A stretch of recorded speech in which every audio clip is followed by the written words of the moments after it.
Good evening. മാറ്റിനി ട്രിബ്യൂണലിലേക്ക് എല്ലാവർക്കും സ്വാഗതം.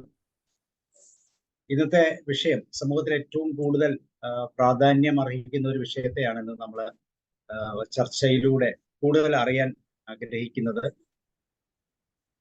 ആ വിഷയം മറ്റൊന്നുമല്ല, നമ്മളുടെ യുവതലമുറ നമ്മൾ ഉദ്ദേശിക്കുന്നത് പോലെ തന്നെ അല്ല, അതിനേക്കാളും കൂടുതലായിട്ട് വിദേശങ്ങളിലേക്ക് പഠനത്തിന്റെ ആ ഒരു തലത്തിൽ മുന്നോട്ട് പോവുകയാണ്.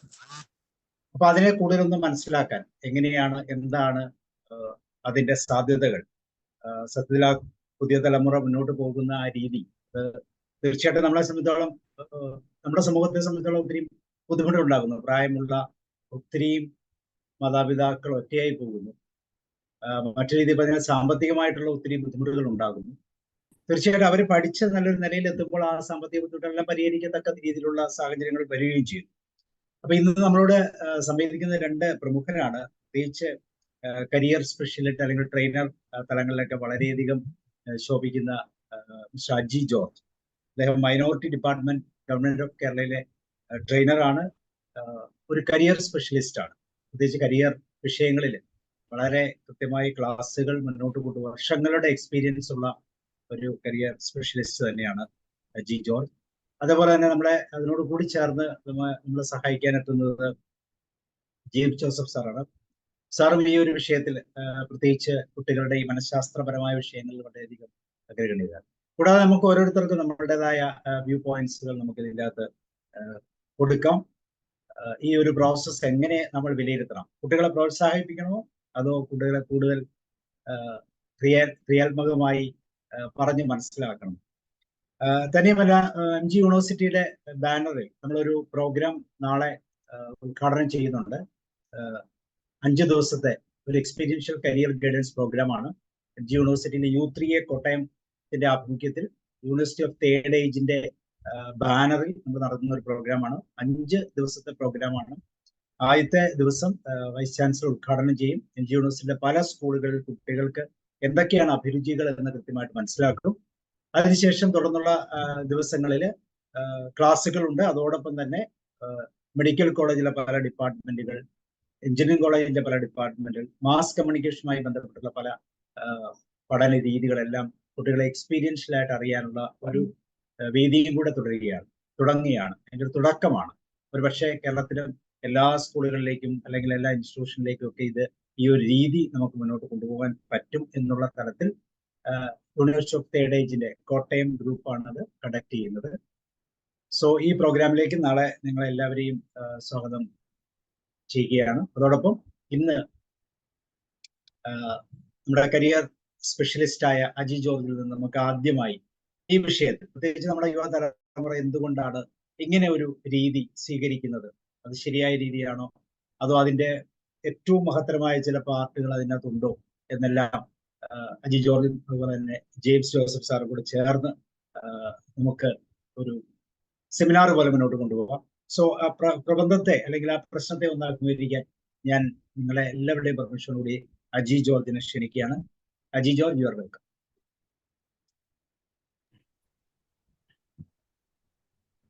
Thank you sir, thank you.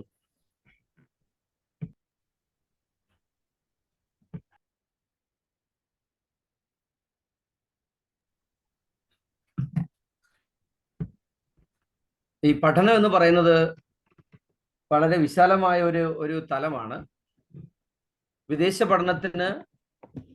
പഠനത്തിന് പണ്ട് ഒരു ആധികാരികത ഉണ്ടായിരുന്നു. ഡോക്ടർ മൻമോഹൻ സിംഗും സി വി രാമനും ഖർഗോവിന്ദ് ഖുരാനയും ഒക്കെ വിദേശത്താണ് പഠിച്ചത്. ഇന്ത്യൻ സ്വാതന്ത്ര്യ സമരത്തിൽ പങ്കെടുത്തിരുന്ന പല മഹാന്മാരും വിദേശത്ത് നിന്നാണ് ബിരുദങ്ങൾ നേടിയിട്ടുള്ളത്. അപ്പൊ അന്ന് വിദേശ പഠനത്തിന് വലിയൊരു പ്രാധാന്യം ഉണ്ടായിരുന്നു. ലോകത്തെ ഏറ്റവും പ്രശസ്തമായ യൂണിവേഴ്സിറ്റികൾ, ഹാർവാർഡ്, ഓക്സ്ഫോർഡ്, ടെക്സാസ്, സ്റ്റാൻഫോർഡ്, അങ്ങനെ വളരെ പ്രശസ്തമായ, സാറേ ശബ്ദം കേൾക്കല്ലോ, ക്ലിയർ ആണല്ലോ അല്ലേ? ക്ലിയർ ആണ്, ഓക്കെ ആണ്. അങ്ങനെയുള്ള വളരെ പ്രശസ്തമായ യൂണിവേഴ്സിറ്റി നിന്നൊക്കെ പഠിച്ച് ഇന്ത്യയിൽ വന്ന ആളുകൾ കുറെ ഉണ്ട്. ഇപ്പൊ എക്സാമ്പിൾ മൻമോഹൻ സിംഗ് ഇപ്പോഴും ഇന്ത്യയിൽ ജീവിച്ചിരിക്കുന്ന ആളുകളാണ്. ഹാർവാർഡ് യൂണിവേഴ്സിറ്റിയിലെ സാമ്പത്തിക ശാസ്ത്രത്തിൽ ഡോക്ടറേറ്റ് മേടിച്ച ആളാണ് അദ്ദേഹം. പക്ഷെ പിൻകാലത്ത് വിദേശ പഠനത്തിന് വേറൊരു തലം വന്നു. ഇപ്പൊ 2 തലങ്ങളാണ്. ഒന്ന് വലിയ മഹാന്മാർ പഠിച്ച യൂണിവേഴ്സിറ്റികൾ. പിന്നീട് ഒരു തലം വന്നത് എല്ലാവരും വിദേശത്തേക്ക് പോവുക എന്നൊരു അവസ്ഥയിലേക്ക് നമ്മുടെ ഇന്ത്യ മാറി. ഇപ്പൊ നമ്മളുടെ ഇലക്ഷൻ കഴിഞ്ഞപ്പോൾ ഏതാണ്ട് 60% ഒരു ആവറേജ് പോളിംഗ് ശതമാനം. നമ്മുടെ യൂത്ത് ആരും വോട്ട് ചെയ്യുന്നില്ല, യൂത്തിന് അതിനോട് താല്പര്യമില്ല. അപ്പൊ എന്തുകൊണ്ട് പുതിയ തലമുറ വിദേശത്തേക്ക് കൂടുതൽ ആകർഷിക്കപ്പെടുന്നു എന്നതിന്റെ ഒരു വലിയ ചോദ്യമാണ്. ഇന്ന് ഇന്ത്യയിൽ നിന്ന് വിദേശത്തേക്ക് പോകുന്ന കുട്ടികളിൽ 92% പേരും ഞാൻ ആദ്യം പറഞ്ഞ യൂണിവേഴ്സിറ്റികളിൽ പോകുന്നില്ല. അതായത് ടെക്സാസ്, കാലിഫോർണിയ, ഓക്സ്ഫോർഡ്, ഹാർഡ്വാർഡ് തുടങ്ങിയ യൂണിവേഴ്സിറ്റികളൊന്നും നമ്മുടെ കുട്ടികൾ എത്തപ്പെടുന്നില്ല. അവര് അറിയപ്പെടാത്ത അല്ലെങ്കിൽ ഏജൻസികൾ പറഞ്ഞു വിടുന്ന ചില കോളേജിലൊക്കെ പോയിട്ട് പഠിച്ചിട്ട് അവിടെ തന്നെ ജോലി ചെയ്യുന്ന ഒരു സിസ്റ്റമാണ് വരുന്നത്. അപ്പൊ ഈ വിദേശത്തേക്ക് പോകുന്ന ഒറ്റ കുട്ടികൾ പോലും, പുതിയ തലമുറയിലെ ഒറ്റ കുട്ടികൾ പോലും ഞാൻ ഈ പറഞ്ഞ യൂണിവേഴ്സിറ്റികളിൽ എത്താനുള്ള മാർഗത്തെ കുറിച്ച് അന്വേഷിക്കുന്നില്ല. അതിന്റെ എൻട്രൻസ് എക്സാമുകളെ കുറിച്ച് അവർ അന്വേഷിക്കുന്നില്ല. അവരിപ്പോ എന്തിനാണ് പോകുന്നത്? അന്ന് അവർ പോയത് ഉന്നത വിദ്യാഭ്യാസത്തിന് വേണ്ടിയായിരുന്നു. ഇന്ന് നമ്മുടെ കുട്ടികൾ പോകുന്നത് സാമ്പത്തികമായ ഭദ്രതയ്ക്ക് വേണ്ടിയും നല്ല ലോ ആൻഡ് ഓർഡർ ആസ്വദിക്കാൻ വേണ്ടിയുമാണ് പോകുന്നത്. ഞാൻ പറയുന്ന വാക്കുകൾ നിങ്ങൾ ശ്രദ്ധിക്കണം. ലോ ആൻഡ് ഓർഡർ, നല്ല ഒരു നിയമം ആസ്വദിക്കാൻ വേണ്ടി പോകുന്ന കുട്ടികളുണ്ട്. 2, സാമ്പത്തികമായ സുരക്ഷിതത്വം തേടി പോകുന്നവരുമുണ്ട്. ഈ 2 തലങ്ങളാണ് ഇന്ന്. പക്ഷെ ഇതിനിടയിൽ ഉന്നത വിദ്യാഭ്യാസം എന്ന് പറയുന്ന ഒരു തലം നഷ്ടപ്പെടുന്നു. ഓക്കെ, ഇപ്പൊ ഞാൻ ഒരു ദിവസം, ഒരു വർഷം ഏതാണ്ട് 240ഓളം സ്കൂളുകൾ കവർ ചെയ്യുന്ന ഒരാളാണ്. ഞാൻ പോകുമ്പോഴെല്ലാം അവരോട് ചോദിക്കുന്ന ഒരു ക്വസ്റ്റ്യൻ, ഇന്ത്യയിൽ പഠിക്കാൻ നിങ്ങൾ ഇഷ്ടമാണോ എന്ന് ചോദിക്കും. ഒറ്റ കുട്ടി പോലും കൈ ഉയർത്താറില്ല. അപൂർവമായിട്ട് ഒരു കുട്ടി കൈ ഉയർത്തും. വിദേശത്ത് പഠിക്കാൻ ഇഷ്ടമാണോ എന്ന് ചോദിക്കുമ്പോൾ ആ കൈകൾ ഉയരുന്നത് നിങ്ങൾ കാണുന്നത് എത്ര ആവേശത്തോടു കൂടിയാണ് ഉയരുന്നതെന്ന് നിങ്ങൾക്കറിയാമോ? അതിന്റെ ചോദ്യം അവരോട് ചോദിക്കുമ്പോൾ അവർ പറഞ്ഞത്, എന്തിനാണ് ഈ നാട്ടിൽ നിൽക്കുന്നത്? ഈ നാട്ടിൽ നിന്നാൽ എന്താണ് ഗുണം? അവരുടെ മറുപടിയിൽ തെറ്റും ശരിയും നമ്മൾ പഠിക്കണം. അവർ പറയുന്നതിൽ തെറ്റുണ്ട്, പക്ഷെ അവർ അങ്ങനെയാണ് വിചാരിച്ചിരിക്കുന്നത്. അവർക്ക് അങ്ങനെയാണ് മെസ്സേജുകൾ കൊടുക്കുന്നത്. നമ്മുടെ മീഡിയാസ്, നമ്മുടെ പത്രങ്ങൾ, നമ്മുടെ പൊളിറ്റിക്സ് ലീഡേഴ്സ്, ഇവരെല്ലാം അവർക്ക് കൊടുക്കുന്ന ഒരു സന്ദേശം അതാണ്. ഇപ്പൊ ഈ അടുത്ത സമയങ്ങളിൽ നമ്മുടെ നാട് ഭരിക്കുന്ന വ്യക്തികൾ പോലും മതവും ജാതിയും പറഞ്ഞ് ഒരു സൊസൈറ്റിയെ ഭിന്നിപ്പിക്കുന്നു. പണ്ട് നമ്മുടെ രാജ്യത്ത് ഭിന്നിപ്പിച്ച് ഭരിക്കുന്ന ഒരു നയം ഉണ്ടായിരുന്നു. ലിൻഡോ മെൻട്രോ ആണെന്ന് തോന്നുന്നത് കൊണ്ടുവന്നത്. ഓക്കെ, അപ്പം അതിനുശേഷം നമ്മുടെ ഭരണാധികാരികളൊക്കെ ഇങ്ങനെ ജാതിയും മതവും പറയുന്നത് കൊണ്ട് നമ്മുടെ യൂത്തിന് ഇഷ്ടമല്ല. പുതിയ തലമുറയ്ക്ക് ജാതിയും മതവും പറയുന്നത് ഇഷ്ടമല്ല. അപ്പൊ അവര് വിദേശത്തേക്ക് പോകാൻ തയ്യാറാകും. 2, അവർക്ക് നീതി കിട്ടുന്നില്ല എന്ന വലിയൊരു തെറ്റിദ്ധാരണ അവർക്കിടയിൽ ഉള്ളത് കൊണ്ട് അവർ വിദേശത്തേക്ക് പോകുന്നു. 3, ഇപ്പൊ BSc നഴ്സിംഗ് എക്സാമ്പിൾ ആണ്. BSc നഴ്സിംഗ് പഠിച്ച ഒരു കുട്ടിക്ക് നമ്മുടെ കേരളത്തിലെ ഒരു ആശുപത്രി കൊടുക്കുന്ന മാക്സിമം സാലറി 20,000 ആണ്. മാസം 20,000 എന്ന് പറയുമ്പോൾ ഡെയിലി വേജസ് കൂട്ടുമ്പോൾ എത്ര രൂപയായി? 1000 രൂപ പോലും ആകുന്നില്ല. അപ്പോൾ ഒരു മരം മുറിക്കാൻ പോകുന്ന ഒരാൾക്ക് 3000 രൂപ കിട്ടുമ്പോൾ BSc നഴ്സിംഗ് ദിവസം കിട്ടാതെ വരുമ്പോൾ അവരെന്തിനാണ് നമ്മുടെ നാട്ടിൽ നിൽക്കുന്നത്? ഇങ്ങനെയൊക്കെയുള്ള കുറെ ധാരണകളും തെറ്റിദ്ധാരണകളും കൊണ്ടാണ് കുട്ടികൾ വിദേശത്തേക്ക് പോകുന്നത്. അപ്പൊ വിദേശ പഠനത്തെയോ വിദേശത്ത് മൈഗ്രേറ്റ് ചെയ്യപ്പെടുന്നതിനെയോ ഞാൻ ഒരിക്കലും എതിർക്കുന്നില്ല. പക്ഷേ നിങ്ങൾ മനസ്സിലാക്കേണ്ട ഒരു കാര്യം, +2 കഴിഞ്ഞ് നേരിട്ട് വിദേശത്ത് പോകുന്ന കുട്ടികളുടെ ഒരു ട്രെൻഡ് നമ്മുടെ നാട്ടിലുണ്ട്. അത് അവസാനിപ്പിക്കണം. ഇപ്പൊ അമേരിക്കയിൽ നിങ്ങൾ പത്രം വായിക്കുന്നവരാണെങ്കിൽ നിങ്ങൾക്കറിയാം, കഴിഞ്ഞ 6 മാസങ്ങൾക്കുള്ളിൽ അമേരിക്കയിൽ ഇന്ത്യൻ സ്റ്റുഡൻസ് 33 പേരാണ് കൊല്ലപ്പെട്ടത്. അതിന്റെ ഫുൾ ഹിസ്റ്ററി എൻ്റെ ഫയലിലുണ്ട്. ഞാൻ വേണമെങ്കിൽ സാറിനത് അയച്ചു കൊടുക്കാം. 33 സ്റ്റുഡൻസ് വിസയിൽ പോയവര് കൊല്ലപ്പെട്ടു, ഇന്ത്യൻ സ്റ്റുഡൻസ്. ഓക്കെ, പക്ഷേ നമ്മൾ മറുഭാഗം ചിന്തിക്കണം. നമ്മൾ വിദേശത്തേക്ക് പോകുമ്പോൾ സ്റ്റുഡൻസ് വിസയിൽ പോകാതെ പ്രൊഫഷണൽ വിസയിൽ ഒരു പ്രൊഫഷണൽ കോഴ്സ് കഴിഞ്ഞിട്ട് വിദേശത്തേക്ക് പോകണം. ഞാനിപ്പോൾ കുട്ടികൾക്ക് കൊടുക്കുന്ന ഏറ്റവും നല്ലൊരു മെസ്സേജ് അതാണ്. നല്ല ഒരു കോഴ്സ്, നല്ല ഒരു പ്രൊഫഷണൽ കോഴ്സ് പഠിച്ചിട്ട് വിദേശത്തേക്ക് ജോബ് വിസയിലേക്ക് പോവുക. അപ്പൊ അങ്ങനെ ചിന്തിക്കുമ്പോൾ നമ്മൾ ആലോചിക്കണം, ഇന്ത്യയിലെ 3 വർഷത്തെ ഗ്രാജുവേഷൻ പുറത്ത് അക്സെപ്റ്റ് ചെയ്യുന്നില്ല. അപ്പൊ എന്താ ചെയ്യേണ്ടത്? 4 years ഗ്രാജുവേഷൻ. അതുകൊണ്ടാണ് നമ്മുടെ രാജ്യം ന്യൂ എഡ്യൂക്കേഷൻ പോളിസി കൊണ്ടുവന്നത്, 4 വർഷത്തെ ഡിഗ്രി ഇംപ്ലിമെന്റ് ചെയ്തുകൊണ്ടിരിക്കുന്നത്. അപ്പം ഇന്ന് ഇന്ന് ലോകത്തെ ഏറ്റവും പ്രധാനപ്പെട്ട കമ്പനീസിന്റെ എല്ലാം തലപ്പത്ത് ഇന്ത്യൻസ് ആണ്. അവര് പഠിച്ച കോളേജ് ഏതാണെന്ന് നിങ്ങൾ മനസ്സിലാക്കണം. എക്സാമ്പിൾ ലോകബാങ്കിന്റെ മാനേജിംഗ് ഡയറക്ടർ അനുഷുല കാന്തും ലോകബാങ്കിന്റെ പ്രസിഡന്റ് അജയ് ബംഗയും ഇന്ത്യക്കാരാണ്. അജയ് ബംഗ ഡിഗ്രി പഠിച്ചത് സെന്റ് സ്റ്റീഫൻസ് കോളേജിലും അനുഷുല കാന്ത് ഡിഗ്രി പഠിച്ചത് ലേഡി ശ്രീറാം കോളേജിലുമാണ്. ഇവർ രണ്ടുമാണ് ഇന്ന് ലോകബാങ്ക് കൺട്രോൾ ചെയ്യുന്നത്. മൂന്നാമത് IMF എന്ന് പറയുന്ന ലോകത്തെ ഏറ്റവും വലിയ ധനകാര്യ സ്ഥാപനത്തിന്റെ മാനേജിംഗ് ഡയറക്ടർ ഗീതാ ഗോപിനാഥ് കേരള മുഖ്യമന്ത്രിയുടെ ഫിനാൻസ് ഉപദേഷ്ടാവായിരുന്നു. അവരാണ് ഇന്ന് IMFന്റെ ഡയറക്ടർ. അവർ പഠിച്ചത് ഡൽഹി സ്കൂൾ ഓഫ് എക്കണോമിക്സിലും ലേഡി ശ്രീറാമിലുമാണ്. ഇങ്ങനെ പറഞ്ഞു വന്നാൽ കുറെ എണ്ണം പറയാനുണ്ട്. അത് പിന്നൊരു അവസരത്തിൽ നിങ്ങൾക്ക് പറഞ്ഞു തരാം. അപ്പൊ നിങ്ങൾ ചെയ്യേണ്ടത്, വിദേശത്തേക്ക് പോകാൻ ആഗ്രഹിക്കുന്ന കുട്ടികൾ ഇന്ത്യയിൽ നിന്ന് ഒരു നല്ല പ്രൊഫഷണൽ കോഴ്സ് പഠിക്കുകയോ വളരെ റെപ്യൂട്ടഡ് ആയ ഒരു സ്ഥാപനത്തിൽ പഠിച്ച ശേഷമോ പുറത്തേക്ക് പോവുക. ഒരു കാരണവശാലും +2 ശേഷം സ്കോളർഷിപ്പ് ഇല്ലാതെ പുറത്തേക്ക് പോകരുത് എന്നതാണ് എൻ്റെ ഒരു നിഗമനം. അതിനകത്ത് തെറ്റ് കാണാം, ശരി. അതുകൊണ്ട് ഇന്ത്യൻ പ്രൊഫഷണലിസ്റ്റുകളെ, ഇന്ത്യൻ ഐഡിയാസിനെ ലോകത്തിന് വേണം. ഞാൻ അതാണ് പറഞ്ഞത്, ലോകം ഇന്ന് ഭരിക്കുന്ന ഏറ്റവും പ്രധാനപ്പെട്ട കമ്പനീസിന്റെ തലപ്പത്തല്ല ഇന്ത്യൻസ് ആണ്. അത് ഗൂഗിൾ ആണെങ്കിലും മൈക്രോസോഫ്റ്റ് ആണെങ്കിലും ലോകബാങ്ക് ആണെങ്കിലും IBM ആണെങ്കിലും IMF ആണെങ്കിലും ഒക്കെ ഇന്ത്യൻസ് ആണ് അതിന്റെ തലപ്പത്തിരിക്കുന്നത്.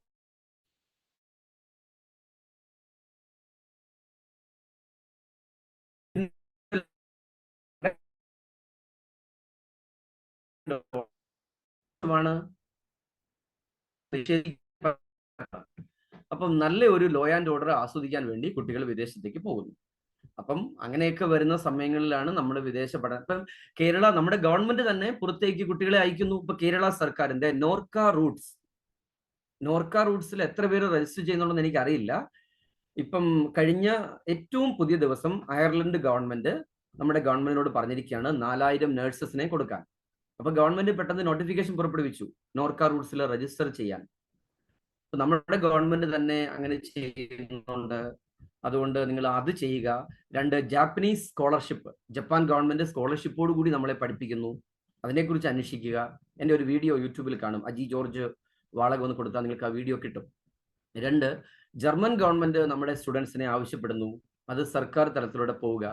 ഇപ്പൊ നോർവേ, ഏറ്റവും അവസാനമായി നോർവേ ഒരിക്കലും സ്റ്റുഡൻസിനെ വിദേശത്ത് അക്സെപ്റ്റ് ചെയ്യാതെ നോർവേ ഇപ്പൊ ഇന്ത്യൻ സ്റ്റുഡൻസിനെ ആവശ്യപ്പെടുന്നു. ഇതെല്ലാം ഒരു പ്രൊഫഷണൽ കോഴ്സ് കഴിഞ്ഞവരെയാണ് ആവശ്യപ്പെടുന്നത്. അതുകൊണ്ട് നിങ്ങൾ ആ രീതിയിലേക്ക് പോവുക. വിദേശ പഠനം ചെയ്യരുത് എന്നല്ല, സൂക്ഷ്മമായി നിരീക്ഷിച്ച് തട്ടിപ്പുകൾക്കിരയാകാതെ വളരെ ജെനുവിനായിട്ട് ചെയ്യുക എന്നതാണ് എൻ്റെ ഒരു അഭിപ്രായം. Thank you. Thank you sir. തീർച്ചയായിട്ടും വളരെ ആധികാരികമായിട്ട് തന്നെയാണ് അത് പറയുന്നത്. ഏറ്റവും നല്ല യൂണിവേഴ്സിറ്റികൾ അല്ലെ, ഏറ്റവും പ്രഗത്ഭമായ യൂണിവേഴ്സിറ്റികളിൽ പഠിച്ച ഒരു വലിയ പാരമ്പര്യം നമുക്കുണ്ട്. നമ്മളുടെ മഹാത്മാഗാന്ധിജി ആണെങ്കിലും KR നാരായണൻ ആണെങ്കിലും ഒക്കെ വളരെ, അല്ലെ സാർ, ശരിയല്ലേ? രാഹുൽ ഗാന്ധിയും ഹാർഡ്വാർഡ് യൂണിവേഴ്സിറ്റിയിലെ ഫസ്റ്റ് റാങ്കുകാരനാണ്. പക്ഷെ ഇന്ന് യൂണിവേഴ്സിറ്റികൾ എന്ന് പറഞ്ഞു പോകുന്ന പല യൂണിവേഴ്സിറ്റികളും നാട്ടിലെ പാരലൽ കോളേജ് പോലെയാണ് എന്ന് ഒരു അഭിപ്രായം പറഞ്ഞു കേൾക്കുന്നുണ്ട്. അപ്പൊ അത്രമാത്രം തെറ്റായ പണത്തെ ചൂഷണം ചെയ്തുകൊണ്ട് അതിന് ഇവിടെയുള്ള ട്രാവൽ അല്ലെങ്കിൽ ഇതുപോലത്തെ ഏജൻസികളും അതിന് ഭാഗമാണ്. തീർച്ചയായിട്ടും യഥാർത്ഥത്തിലുള്ള രീതിയിലല്ല അത് പോകുന്നത് എന്ന് നമുക്കറിയാം. തീർച്ചയായും ഇതിനെക്കുറിച്ച് നമുക്ക് അടുത്തതായിട്ട് ഈ വിഷയത്തെ കുറിച്ച് സംസാരിക്കാൻ ജെയിംസ് സാർ ഫ്രീ ആകും.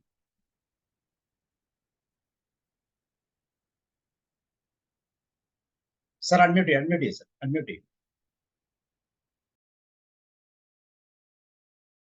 അൺമ്യൂട്ട് ആയില്ല സാർ, അൺമ്യൂട്ട് ആയില്ല. ഓക്കെ, എനിക്ക് ഇക്കാര്യത്തിൽ അജി ജോർജ് പറഞ്ഞതിൽ 1-2 സംശയങ്ങളാണ് ഉള്ളത്. അതായത് ഇത്രയധികം ഏജൻസികള് സത്യത്തിൽ ഒരു സർക്കാർ, ഒരു വെൽഫെയർ സ്റ്റേറ്റ് ചെയ്യേണ്ട ജോലികളാണ് ഈ ഏജൻസികളൊക്കെ ചെയ്യുന്നത്. ഒരുപക്ഷെ നോർക്ക റൂട്ട്സിന് പോലും അത്രയും ഫലപ്രദമായിട്ട് ഇടപെടാനായിട്ട് പറ്റുന്നില്ല. അതുകൊണ്ടാണ് ഏജൻസികളുടെ ചൂഷണത്തിനൊക്കെ ഉദ്യോഗാർത്ഥികള് ഇരയാകുന്നത്. ഒരു ഗവൺമെന്റിന്റെ ഒരു ഇടപെടല് ഈ കാര്യത്തിൽ എത്രമാത്രം ഉണ്ട്, സജീവമാണോ? എഫക്റ്റീവ് ആണോ? എഫക്റ്റീവ് അല്ല സാർ. അതാണ് ഞാൻ ലോ ആൻഡ് ഓർഡറിന്റെ കാര്യം പറഞ്ഞത്. ഗവൺമെന്റിന്റെ സമീപനങ്ങളിൽ തെറ്റായ ശരിയല്ലാത്തത് കൊണ്ടാണ് ഏജൻസികളെ ആശ്രയിക്കേണ്ടി വരുന്നത്. ഓക്കെ. ഇപ്പം നല്ല ബ്രില്യന്റ് ആയിട്ടുള്ള ആൾക്കാര്, ബ്രില്യൻ്റ് കുട്ടികള് ഇവിടെ ഇപ്പം എന്റെ മകന്റെ തന്നെ കാര്യം ഞാൻ പറയുക. ഇപ്പം ഇവിടെ നിന്നു എഞ്ചിനീയറിംഗ് പാസ്സായി മറ്റു രക്ഷയില്ലാതെ വന്നു കഴിഞ്ഞപ്പം നല്ലൊരു ജോലി കിട്ടത്തില്ല എന്ന് വന്നപ്പം നേരെ UK പോയി ജോലി മേടിച്ച് ജീവിക്കുകയാണ്. അപ്പം നമ്മള് അതിൽ തെറ്റും ശരിയും ഉണ്ടെന്ന് പറയാനായിട്ട് പറ്റുമോ? അതല്ലേ ശരി, മറ്റു മാർഗങ്ങളില്ല. അത് തന്നെയാണ് ശരി. ഞാൻ അതാണ് പറഞ്ഞത്. ഒരു പ്രൊഫഷണൽ കോഴ്സ് പഠിച്ചിട്ട് പുറത്തേക്ക് പോകാനുള്ളതാണ് ഞാൻ സ്ഥിരീകരിച്ചത്. സാറിന്റെ മകൻ ചെയ്തത് വളരെ ശരിയാണ്. അദ്ദേഹം ഒരു MBA കഴിഞ്ഞു, അദ്ദേഹം പുറത്തു പോയി. യെസ്, അത് നല്ലതാണ്. ഒരു പ്രൊഫഷണൽ ഡിഗ്രി എടുത്തതിന് ശേഷം ഇങ്ങനെയുള്ള കാര്യങ്ങൾ ചെയ്യുന്നത് അക്കാഡമിക്കലി ഏറ്റവും ബെസ്റ്റ് ആയിട്ടുള്ള കാര്യമാണ്. പക്ഷേ അത് തന്നെയാണ് ഞാനും സമർത്ഥിച്ചത്. സാറേ, ഈ കഴിഞ്ഞ ദിവസം ജെയിംസ് സാർ യൂണിവേഴ്സിറ്റിയിലെ വൈസ് ചാൻസലർ നമ്മൾ നേരെ കാണാൻ പോയപ്പോൾ സാർ പറഞ്ഞൊരു വാക്കുണ്ട്: പ്രഗത്ഭരായ ആരും ഇവിടെ നിന്ന് പോകുന്നില്ല. കാരണം അവർക്കുള്ള ഫെസിലിറ്റീസ് ഇവിടെ തന്നെ ഉണ്ട്. അത് കറക്റ്റായിട്ട് കണ്ടെത്തണം എന്ന് മാത്രമേ ഉള്ളൂ എന്ന് പറഞ്ഞു. ജെയിംസ് സാർ കണ്ടിന്യൂ ചെയ്തു. അല്ല, പ്രഗത്ഭരായിട്ടുള്ള ആൾക്കാർ പോകുന്നില്ല എന്നുള്ള ഒരു ഫൈൻഡിങ് ശരിയാണെന്ന് തോന്നുന്നില്ല. കാരണം എത്ര പേരെ ഉൾക്കൊള്ളുവാനായിട്ട് നമ്മുടെ സ്റ്റേറ്റിന് കഴിയും എന്നുള്ളതാണ്. പ്രഗത്ഭരായിട്ടുള്ളവരെന്ന് പറയുമ്പോൾ നമുക്കറിയാം, ഓരോ മാസവും ഓരോ വർഷവും നല്ല രീതിയിൽ റാങ്ക് മേടിച്ചും ഒക്കെ കുട്ടികൾ ഇറങ്ങുന്നുണ്ട്. അവിടെ നമുക്ക് ഇറങ്ങുന്ന പ്രതിഭകളെ ഉൾക്കൊള്ളുവാനായിട്ട് സ്റ്റേറ്റിന്റെ സംവിധാനങ്ങൾക്ക്, തൊഴിൽ സംവിധാനങ്ങൾക്ക് കഴിയുന്നില്ല എന്നുള്ളത് സത്യമല്ലേ? സത്യമാണെന്നാണ് എന്റെ വിചാരം. ജോസഫ് സാറിന്റെ വാദം പൂർണ്ണമായും ശരിയാണ്. സബ് സാർ, അത് ആ വൈസ് ചാൻസലറുടെ നിഗമനം തെറ്റാണ്. കാരണം ഇന്ത്യയിൽ ഒരു പ്രഗത്ഭരും നിൽക്കുന്നില്ല എന്നതാണ് സത്യം. ഇപ്പം IIT 23 IITs ഇന്ത്യയിലുണ്ട്. 23 IITs പഠിച്ചിറങ്ങുന്ന ഒരു കുട്ടി പോലും ഇന്ത്യയിൽ ജോലി ചെയ്യുന്നില്ല. കാരണം അവർ പ്രഗത്ഭരാണ്. ഇന്ന് IIT പഠിച്ച 2 പേരെ ഇന്ത്യയിലുള്ളൂ എന്റെ അറിവിൽ. ഒന്ന് അരവിന്ദ് കെജ്രിവാളും ഡോക്ടർ രാജു നാരായണ സ്വാമിയും. അപ്പം പ്രഗത്ഭർ ഇന്ത്യയിൽ നിൽക്കുന്നില്ല എന്നതാണ് സത്യം. അതാണ് ജോസഫ് സാറിന്റെ ഇവിടത്തെക്കാളും ഫെസിലിറ്റീസും എല്ലാ സാധനങ്ങളും പുറത്താണുള്ളത്. അതുകൊണ്ട് അവിടെ പോകുന്നതാണ് അവർക്ക് കൂടുതൽ ഗുണകരം. അവർക്ക് സ്പേസ്, അവരെ ഉൾക്കൊള്ളാനുള്ള ഒരു സ്പേസ് പുറത്താണുള്ളത്. പക്ഷേ ഞാനതിനകത്ത് അമ്പരന്ന് പോയത്, അദ്ദേഹം ഒരു വൈസ് ചാൻസലർ അങ്ങനെ പറയുമ്പോൾ എനിക്ക് അതിനകത്തൊരു സംശയം തോന്നി, അദ്ദേഹം അങ്ങനെ പറയുമ്പോൾ. തീർച്ചയായിട്ടും അത് തന്നെയാണ്. കാരണം ഇവിടെയുള്ള ആ രീതിയിൽ ഇങ്ങനെയുള്ള ആളുകളെയൊക്കെ, ഇത്ര റിസോഴ്സ്ഫുൾ ആയ ആളുകളെ ഉപയോഗിക്കാൻ പറ്റുന്ന രീതിയിലുള്ള ഒരു ഇൻഫ്രാസ്ട്രക്ചർ സംവിധാനങ്ങൾ ഇവിടെ ഇല്ല എന്ന് വേണം ചിന്തിക്കാൻ. ഓക്കെ, ഇതിനെക്കുറിച്ച് വേറെ ആർക്കെങ്കിലും എന്തെങ്കിലും? റോയ് സാർ. ഓക്കെ, ഞാൻ അനുവിതയെ വിളിക്കുക. അനുവിത ഇപ്പോൾ US-ലാണ്, പക്ഷെ കേരളത്തിലെ ഒരു ബാങ്കിലെ മാനേജറാണ്. അനുവിത, പ്ലീസ്, എന്താണ് ഇതിനെക്കുറിച്ചൊരു അഭിപ്രായം? അനുവിത റെഡി ആയില്ലെങ്കിൽ പറയും. എന്റെ ഹസ്ബൻഡിന്റെ ഒരു ഫ്രണ്ട് ഇവിടുന്ന് മാസ്റ്റേഴ്സ് ചെയ്തിട്ടുണ്ടായിരുന്നു. അവര് നാട്ടിൽ എഞ്ചിനീയറിംഗ് കഴിഞ്ഞിട്ട് ഇവിടെ ഹസ്ബൻഡ് കൂടെ വന്നിട്ട് അങ്ങനെ ഇവിടുന്ന് ചെയ്തിട്ടുണ്ടായിരുന്നു മാസ്റ്റേഴ്സ്. അപ്പൊ അവര് പറയുന്നത് കേട്ടിട്ടുണ്ട്. അതായത് അത്രയും നല്ല ഫെസിലിറ്റീസ് ആണ് ഓരോ കോളേജസും പ്രൊവൈഡ് ചെയ്യുന്നത്. അത് പോരാണ്ട് നമ്മള് കോഴ്സ് പഠിച്ചിറങ്ങി കഴിയുന്ന സമയത്തേക്ക് തന്നെ നമ്മളെ ഒരു ജോലിക്കായിട്ട് എല്ലാ രീതിയിലും എക്യുപ്ഡ് ആക്കുന്ന രീതിയിലുള്ള എല്ലാ സംവിധാനങ്ങളും ഒരു കോളേജ് തന്നെ പ്രൊവൈഡ് ചെയ്യും. അതായത് അവർക്ക് കരിയർ ഓറിയന്റഡ് ആയിട്ടുള്ള വെബിനാർസ് അങ്ങനത്തെ എല്ലാം കൊടുത്തിട്ടും, അതേപോലെ നമ്മളെ റെസ്യൂം അങ്ങനത്തെ കാര്യങ്ങളെല്ലാം അവര് കൃത്യമായി വെരിഫൈ ചെയ്ത് അത് അപ്ഡേറ്റ് ചെയ്യാൻ സഹായിച്ച്, പിന്നെ അതേപോലെ ഈ സമയത്ത് നിലനിൽക്കുന്ന ഇൻഡസ്ട്രീസ്, ഏറ്റവും കൂടുതൽ ആൾക്കാർ ആവശ്യമുള്ള ഇൻഡസ്ട്രീസ് ഏതാന്നുള്ളതെല്ലാം അപ്ഡേറ്റ് ചെയ്യും. അവർക്ക് അതിനായിട്ട് പ്രത്യേകം ജോബ് പോർട്ടൽസ് ഉണ്ടാവും, അതിലൂടെ നമുക്ക് അപ്ലൈ ചെയ്യാം. അപ്പൊ അങ്ങനെ എല്ലാ രീതിയിലുള്ള സമഗ്രമായിട്ടുള്ള ഒരു കുട്ടിയുടെ വികസനം ഒരു യൂണിവേഴ്സിറ്റി തന്നെ ഉറപ്പാക്കും എന്നുള്ള രീതിയിൽ പറയുന്നത് കേട്ടിട്ടുണ്ട്. പിന്നെ അത് പോരാണ്ട് മെന്റലി അല്ലെങ്കിൽ ആ രീതിയിലുള്ള, അതായത് ചില കേസസിൽ ഡ്രഗ് അബ്യൂസ് ഉള്ള കേസ് ഉണ്ടാവും കുട്ടികള്, അല്ലെങ്കിൽ മെന്റൽ ഇഷ്യൂസ് ഉള്ള കുട്ടികളുണ്ടാവും. ആ രീതിയിൽ എല്ലാ രീതിയിലുള്ള സപ്പോർട്ടും ഒരു യൂണിവേഴ്സിറ്റി തന്നെ അവർക്ക് പ്രൊവൈഡ് ചെയ്യും. അതിനുള്ളതെല്ലാം ഫ്രീ ആയിട്ടുള്ള രീതിയിൽ പ്രൊവൈഡ് ചെയ്യുന്ന എല്ലാ ഫെസിലിറ്റീസും ഒരു യൂണിവേഴ്സിറ്റിയിൽ തന്നെ ഉണ്ടാവും. അപ്പൊ അങ്ങനെയുള്ള നല്ല രീതിയിലാണ് അവർ പഠിച്ചിറങ്ങി. ഒരു 4 മാസം കൊണ്ട് തന്നെ അവർക്ക് ഇവിടെ ജോലി ആയിട്ടുണ്ടായി. അപ്പൊ നല്ല എക്സ്പീരിയൻസ് ഷെയർ ചെയ്തിട്ടുണ്ടായിരുന്നു സർ. യെസ്, തീർച്ചയായിട്ടും അവരവിടെ ചെന്ന് ജോലി ചെയ്ത് അവർക്ക് ടെമ്പററി ആയിട്ട് ജോലി കിട്ടുമ്പോൾ പോലും സാമ്പത്തികമായി നല്ലൊരു ഉയരത്തിലേക്ക് എത്തുന്നു എന്നുള്ളതും ഒരു പ്ലസ് പോയിന്റ് ആണ്.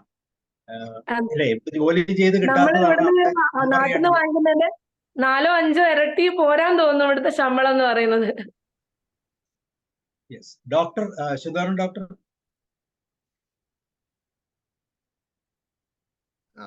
കേൾക്കുന്നുണ്ടോ? കേൾക്കാം. കേൾക്കുന്നുണ്ട്. അപ്പോൾ ഞാൻ ഇതിൽ 1-2 കാര്യങ്ങൾ പറയാൻ ആഗ്രഹിക്കുന്നു സാർ. ഒന്ന്, എൻ്റെ മോൻ വിദേശത്താണ് പഠിച്ചത്. അവന് സൈബർ സെക്യൂരിറ്റി M.Tech കഴിഞ്ഞിട്ടാണ് PhDക്കും പോസ്റ്റ് ഡോക്ടറൽ ഫെലോഷിപ്പിനും ഒക്കെ വിദേശത്തേക്ക് പോയത്. അപ്പോൾ അവൻ്റെ PhD തിസീസ് എന്ന് പറഞ്ഞാൽ വെറും 98 പേജ് മാത്രമുള്ള ഒരു PhD തിസീസാണ് അവൻ്റെ ഇത്. അത് ഈ കഴിഞ്ഞിട്ട് ഗൈഡും ഈ റിസർച്ചറും കൂടെ ഇത് വിൽക്കാൻ വേണ്ടിയിട്ട് എന്ന് പറഞ്ഞാൽ ഈ പ്രോഡക്റ്റ് വിൽക്കാൻ വേണ്ടിയിട്ട് സിലിക്കൺ വാലിയിലും ജർമ്മനി അങ്ങനെ ഉള്ള രാജ്യങ്ങളിലൊക്കെ പോയിട്ട് അത് ഹ്യൂജ് വിലയ്ക്ക് വിൽക്കുകയും മൈക്രോസോഫ്റ്റ് പോലെയുള്ള ഒരു സ്ഥാപനം അവൻ്റെ ഈ പഠനത്തിന് സ്പോൺസർ ചെയ്യുകയും ചെയ്യുന്ന രീതിയിൽ അവനിനി ഞാൻ കയറിട്ട് വലിച്ചാൽ ഇന്ത്യയുടെ മേരാ ഭാരത് മഹാൻ എന്ന് പറഞ്ഞാലും ഒന്നും അവൻ വരില്ല. അവനിപ്പോൾ കാലിഫോർണിയയിലാണ് ഈ മെറ്റയുടെ സൈബർ സെക്യൂരിറ്റി ഹെഡ്ക്വാർട്ടേഴ്സിൽ സൈബർ സെക്യൂരിറ്റി സയന്റിസ്റ്റ് ആയിട്ട് വർക്ക് ചെയ്യാണ്. അപ്പോൾ അതിൽ അവിടുത്തെ ഫെസിലിറ്റീസും ഒക്കെ പറഞ്ഞു. ഇവിടെ ഞാൻ കണ്ണൂർ യൂണിവേഴ്സിറ്റിയിൽ എൻ്റെ ഒരു സുഹൃത്തിൻ്റെ മോൻ്റെ ഈ PhD ഓപ്പൺ ഫോറത്തിൽ എന്നെ കൂടെ ഇൻവൈറ്റ് ചെയ്ത് ഞാൻ പോയിട്ടുണ്ടായിരുന്നു. അപ്പോൾ ആ തിസീസ് വീണാൽ ഒരു മനുഷ്യൻ ചത്തുപോകും. അത്ര രീതിയിൽ ഒരു 12,000 പേജ് വരുന്ന വലിയ അതിൻ്റെ 10 കോപ്പി ചുമന്നുകൊണ്ട് വരാൻ CITക്കാരനെ വിളിച്ചു. കാരണം ഇത് അത്രയും വെയിറ്റ് ഉള്ള ഒരു സാധനം. അതെടുത്ത് നോക്കുമ്പോൾ അതിനകത്ത് സാധാരണ അതൊരു ഈ ജിയോഗ്രഫിയിൽ PhD ആണ്. അപ്പോൾ അതിനകത്ത് സാധാരണ ഒരു കർഷകൻ അറിയുന്ന കാര്യങ്ങൾ മുഴുവൻ ആ പൈ ഡയഗ്രംസ് ആയിട്ടും മറ്റേതും എല്ലാം അതിനകത്ത് വെച്ചിരിക്കുകയാണ്. കാരണം പാഡി ഫീൽഡ് കൺവേർട്ട് ചെയ്തിട്ട് അത് അവിടെ മറ്റേ ഇത് എന്താണ് വാഴ വെക്കുന്നു, അത് കഴിഞ്ഞതിന് ശേഷം അത് മുറിച്ച് വിൽക്കുന്നു. ഇങ്ങനെയൊക്കെയുള്ള രീതിയിൽ കുറേ ഫൂളറീസ് എന്ന് പറഞ്ഞാൽ ആ PhD കൊണ്ട് യാതൊരു ഉപയോഗവുമില്ല. ഇപ്പൊ കൂടാതെ UGC കോളേജ് അധ്യാപകരെല്ലാം റിസർച്ച് ചെയ്യാണ്. എല്ലാ കോളേജ് അധ്യാപകരും റിസർച്ച് ചെയ്യാണ് PhD എടുക്കാൻ. ഈ PhD കൊണ്ട് പ്രയോജനം ഇല്ലാത്തപ്പോൾ ഈ വിദേശ യൂണിവേഴ്സിറ്റിയിൽ പോകുമ്പോൾ 3 കൊല്ലം 4 കൊല്ലം കൊണ്ട് PhD കിട്ടുകയും ആ PhD തിസീസിന്റെ ബേസിൽ നല്ല ജോലി കിട്ടുകയും ഒരു അൺഇമാജിനബിൾ സാലറി കിട്ടുകയും ഒരുപാട് കംഫർട്ട് കിട്ടുകയും പിന്നെ കേരളത്തിൽ വന്നു കഴിഞ്ഞാൽ ഈ വില്ലേജ് ഓഫീസിൽ പോയിട്ടൊരു കാര്യത്തിനോ അല്ലെന്നുണ്ടെങ്കിൽ അവർക്ക് ഓരോ ഓഫീസിലും പോകണ്ട, എല്ലാം ഫോണിൽ അല്ലെങ്കിൽ ഇന്റർനെറ്റ് ഉപയോഗിച്ചിട്ട് ചെയ്യാവുന്ന സംവിധാനങ്ങൾക്ക് വേണ്ടിയിട്ട് ഞാൻ ഇപ്പം എൻ്റെ ഡ്രൈവിംഗ് ലൈസൻസ് എക്സ്പയർ ചെയ്ത് പുതുക്കാൻ ഞാൻ കൊടുത്തു. അത് പ്രിന്റ് ചെയ്ത് തരാൻ വേണ്ടിയിട്ട് കിട്ടുന്നില്ല. അപ്പോൾ ഒരു കടലാസ് കൈ തന്നിട്ടുണ്ട്, ഞാൻ അത് കൈവച്ചിട്ടാണ് ഈ ഡ്രൈവ് ചെയ്യുന്നതും പോകുന്നതും. പോലീസുകാർ തടഞ്ഞു നിർത്തുമ്പോൾ എനിക്ക് പഴങ്കടലാസാണ് എടുത്ത് കാണിക്കുന്നത്, എൻ്റെ ഇത് പുതുക്കാൻ കൊടുത്തു, അത് പ്രിന്റ് ചെയ്ത് തരാൻ. എന്നപ്പോൾ നമ്മൾ വിചാരിച്ചാൽ നമ്മുടെ രാജ്യത്തിലെ കണ്ടീഷൻസ് ഒന്നും ഇമ്പ്രൂവ് ചെയ്യാൻ നമുക്ക് കഴിയില്ല. അപ്പോൾ കാരണം ഈ ഗാന്ധിജിയും നെഹ്റുവും രാഹുൽ ഗാന്ധിയും മോഡിയൊന്നും വിചാരിച്ചിട്ട് നേരെയാവാത്തതിന് വേണ്ടി നമ്മൾ വെയിറ്റ് ചെയ്ത് നിൽക്കാൻ പറ്റില്ല. നമ്മളൊരു ഷോർട്ട് സ്പാൻ ജീവിക്കുകയാണ്. പ്രൊഡക്റ്റീവ് ഏജ് എന്ന് പറഞ്ഞാൽ നമ്മുടെ ഒരു 25 years to 50 years. ഈ പീരീഡിൽ നമ്മൾ ലോകത്തിന്റെ ഏത് ഭാഗത്തും പോയി പഠിച്ചിട്ട് ഏറ്റവും നല്ല രീതിയിൽ അതിന് പ്രോപ്പർ ഡയറക്ഷൻസ് കൊടുക്കുന്നത്. സാർ ആദ്യം പറഞ്ഞതുപോലെ എൻ്റെ ഭാര്യയുടെ ബന്ധു ഒരു കുട്ടി +2 കഴിഞ്ഞ ഉടനെ എന്നെ ഇംഗ്ലണ്ടിൽ പഠിക്കാൻ പോവാണെന്നും പറഞ്ഞിട്ട് പോയി. വലിയ ലോണൊക്കെ എടുത്ത് സ്ഥലം ഇത് പ്ലഡ്ജ് ചെയ്ത് പൈസ ഒക്കെ എടുത്തിട്ട് പോയി. അവിടെ ചെന്ന് കഴിഞ്ഞിട്ട് ഈ മറ്റേ കിടപ്പ് രോഗികളെ ശുശ്രൂഷിക്കാൻ പാർട്ട് ടൈം ജോബിനാണ് ഇവിടെ പോയത്. ഇവിടെ ഈ സ്വന്തം ചട്ടി പോലും കഴുകാത്ത കുട്ടി അവിടെ പോയിട്ട് ഈ സായിപ്പിന്റെ അപ്പി വാരുകയും അവനെ കഴുകി തുടക്കുകയൊക്കെ ചെയ്തിട്ട് ഇവൻ പിടിച്ചു നിൽക്കാൻ നോക്കി. ഈ ഡിഗ്രി കോഴ്സിന് പോയിട്ട് 2 കൊല്ലം ആയി കഴിഞ്ഞപ്പോഴത്തേക്ക് കാശും തീർന്നു, ബാങ്കിന്റെ ജപ്തിയും വന്നു, ഈ പയ്യൻ തിരിച്ചിങ്ങ് പോയി. അപ്പൊ സാർ ആദ്യം പറഞ്ഞൊരു പോയിന്റ് ഇല്ലേ, with a professional course with a degree only you have to go. അപ്പോൾ അവിടെ ചെന്ന് കഴിഞ്ഞാൽ എന്തിനു വന്നു എന്ന് ചോദിച്ചു കഴിഞ്ഞാൽ ഇപ്പോൾ ഒരുപാട് പേര് ഞാൻ 2 CBSE സ്കൂളുകളുടെ ഡയറക്ടറാണ്. അപ്പോൾ ഈ +2 കഴിഞ്ഞ കുട്ടികൾ പോകാൻ ചാടി നിൽക്കുകയാണ്. വിദേശം കേരളയെ വേണ്ട എന്ന് ചോദിച്ചാൽ വാട്ട് ഈസ് യുവർ പാഷൻ എന്ന് ചോദിച്ചു കഴിഞ്ഞാൽ എനിക്ക് വിദേശത്ത് പോകണം. എവിടെയാണ് പോകേണ്ടതെന്ന് ചോദിച്ചാൽ ഒന്നും അറിയില്ല. കാനഡ, ജർമ്മനി, ലണ്ടൻ എന്നൊക്കെയാണ് പറയുന്നത്. അപ്പോൾ എൻ്റെ ഒരു അഭിപ്രായത്തിൽ, കാരണം I am having feedback from ഈ യൂറോപ്യൻ കൺട്രീസിലൊക്കെ എൻ്റെ മോൻ ട്രാവൽ ചെയ്യുകയും വർക്ക് ചെയ്യുകയും ഒക്കെ ചെയ്യുന്നത് കാരണം അത് കൃത്യമായിട്ട് പറയാൻ എനിക്ക് കഴിയും. ഇപ്പോൾ അതിൽ യൂറോപ്യൻ രാജ്യങ്ങളിലെ വിദ്യാഭ്യാസത്തിന് ഇപ്പോൾ പോയാൽ ഭയങ്കരമായ ഭാരിച്ച ചെലവാണ്.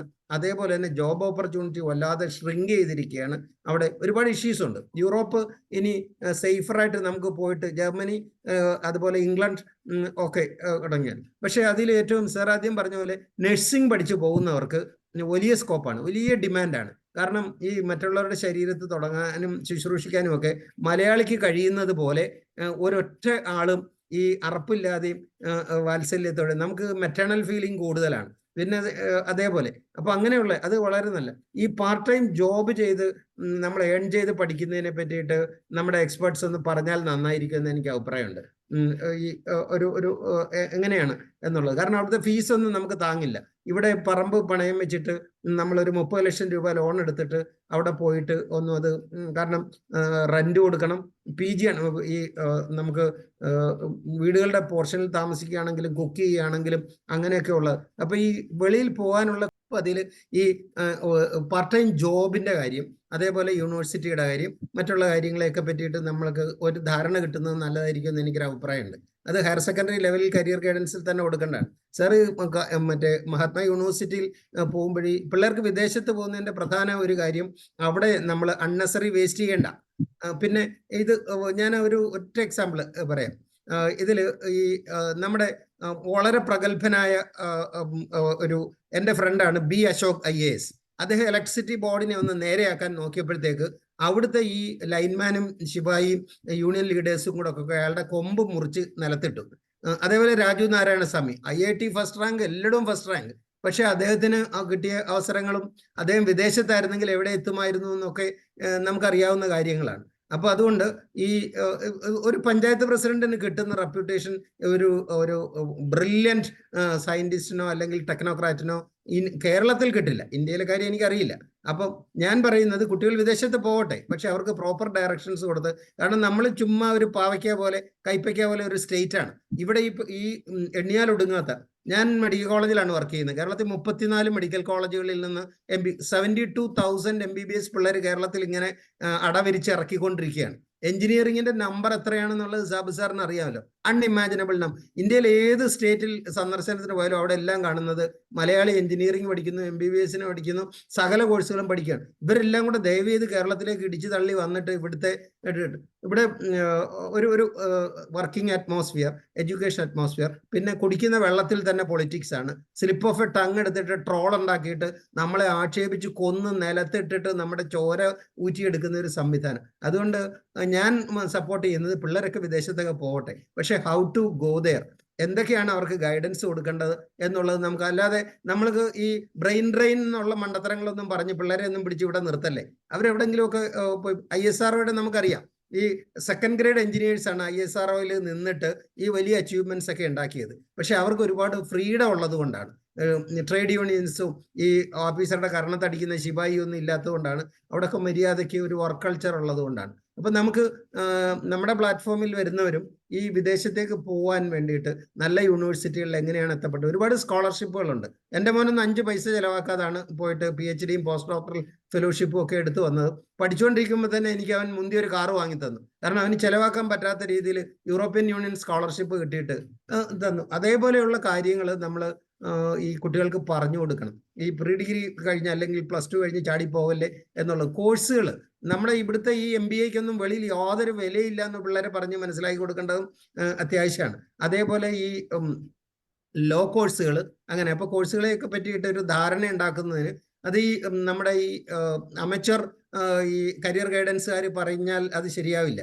വിദേശത്തെ സിറ്റുവേഷൻസ് അറിയാവുന്നവർ കുട്ടികൾക്ക് പറഞ്ഞു കൊടുക്കുന്ന ഒരു സംവിധാനം ഉണ്ടാകുന്നത് നല്ലതായിരിക്കും. ഈ ഇൻകം മാത്രമല്ല സർ, സാമ്പത്തികം മാത്രമല്ല.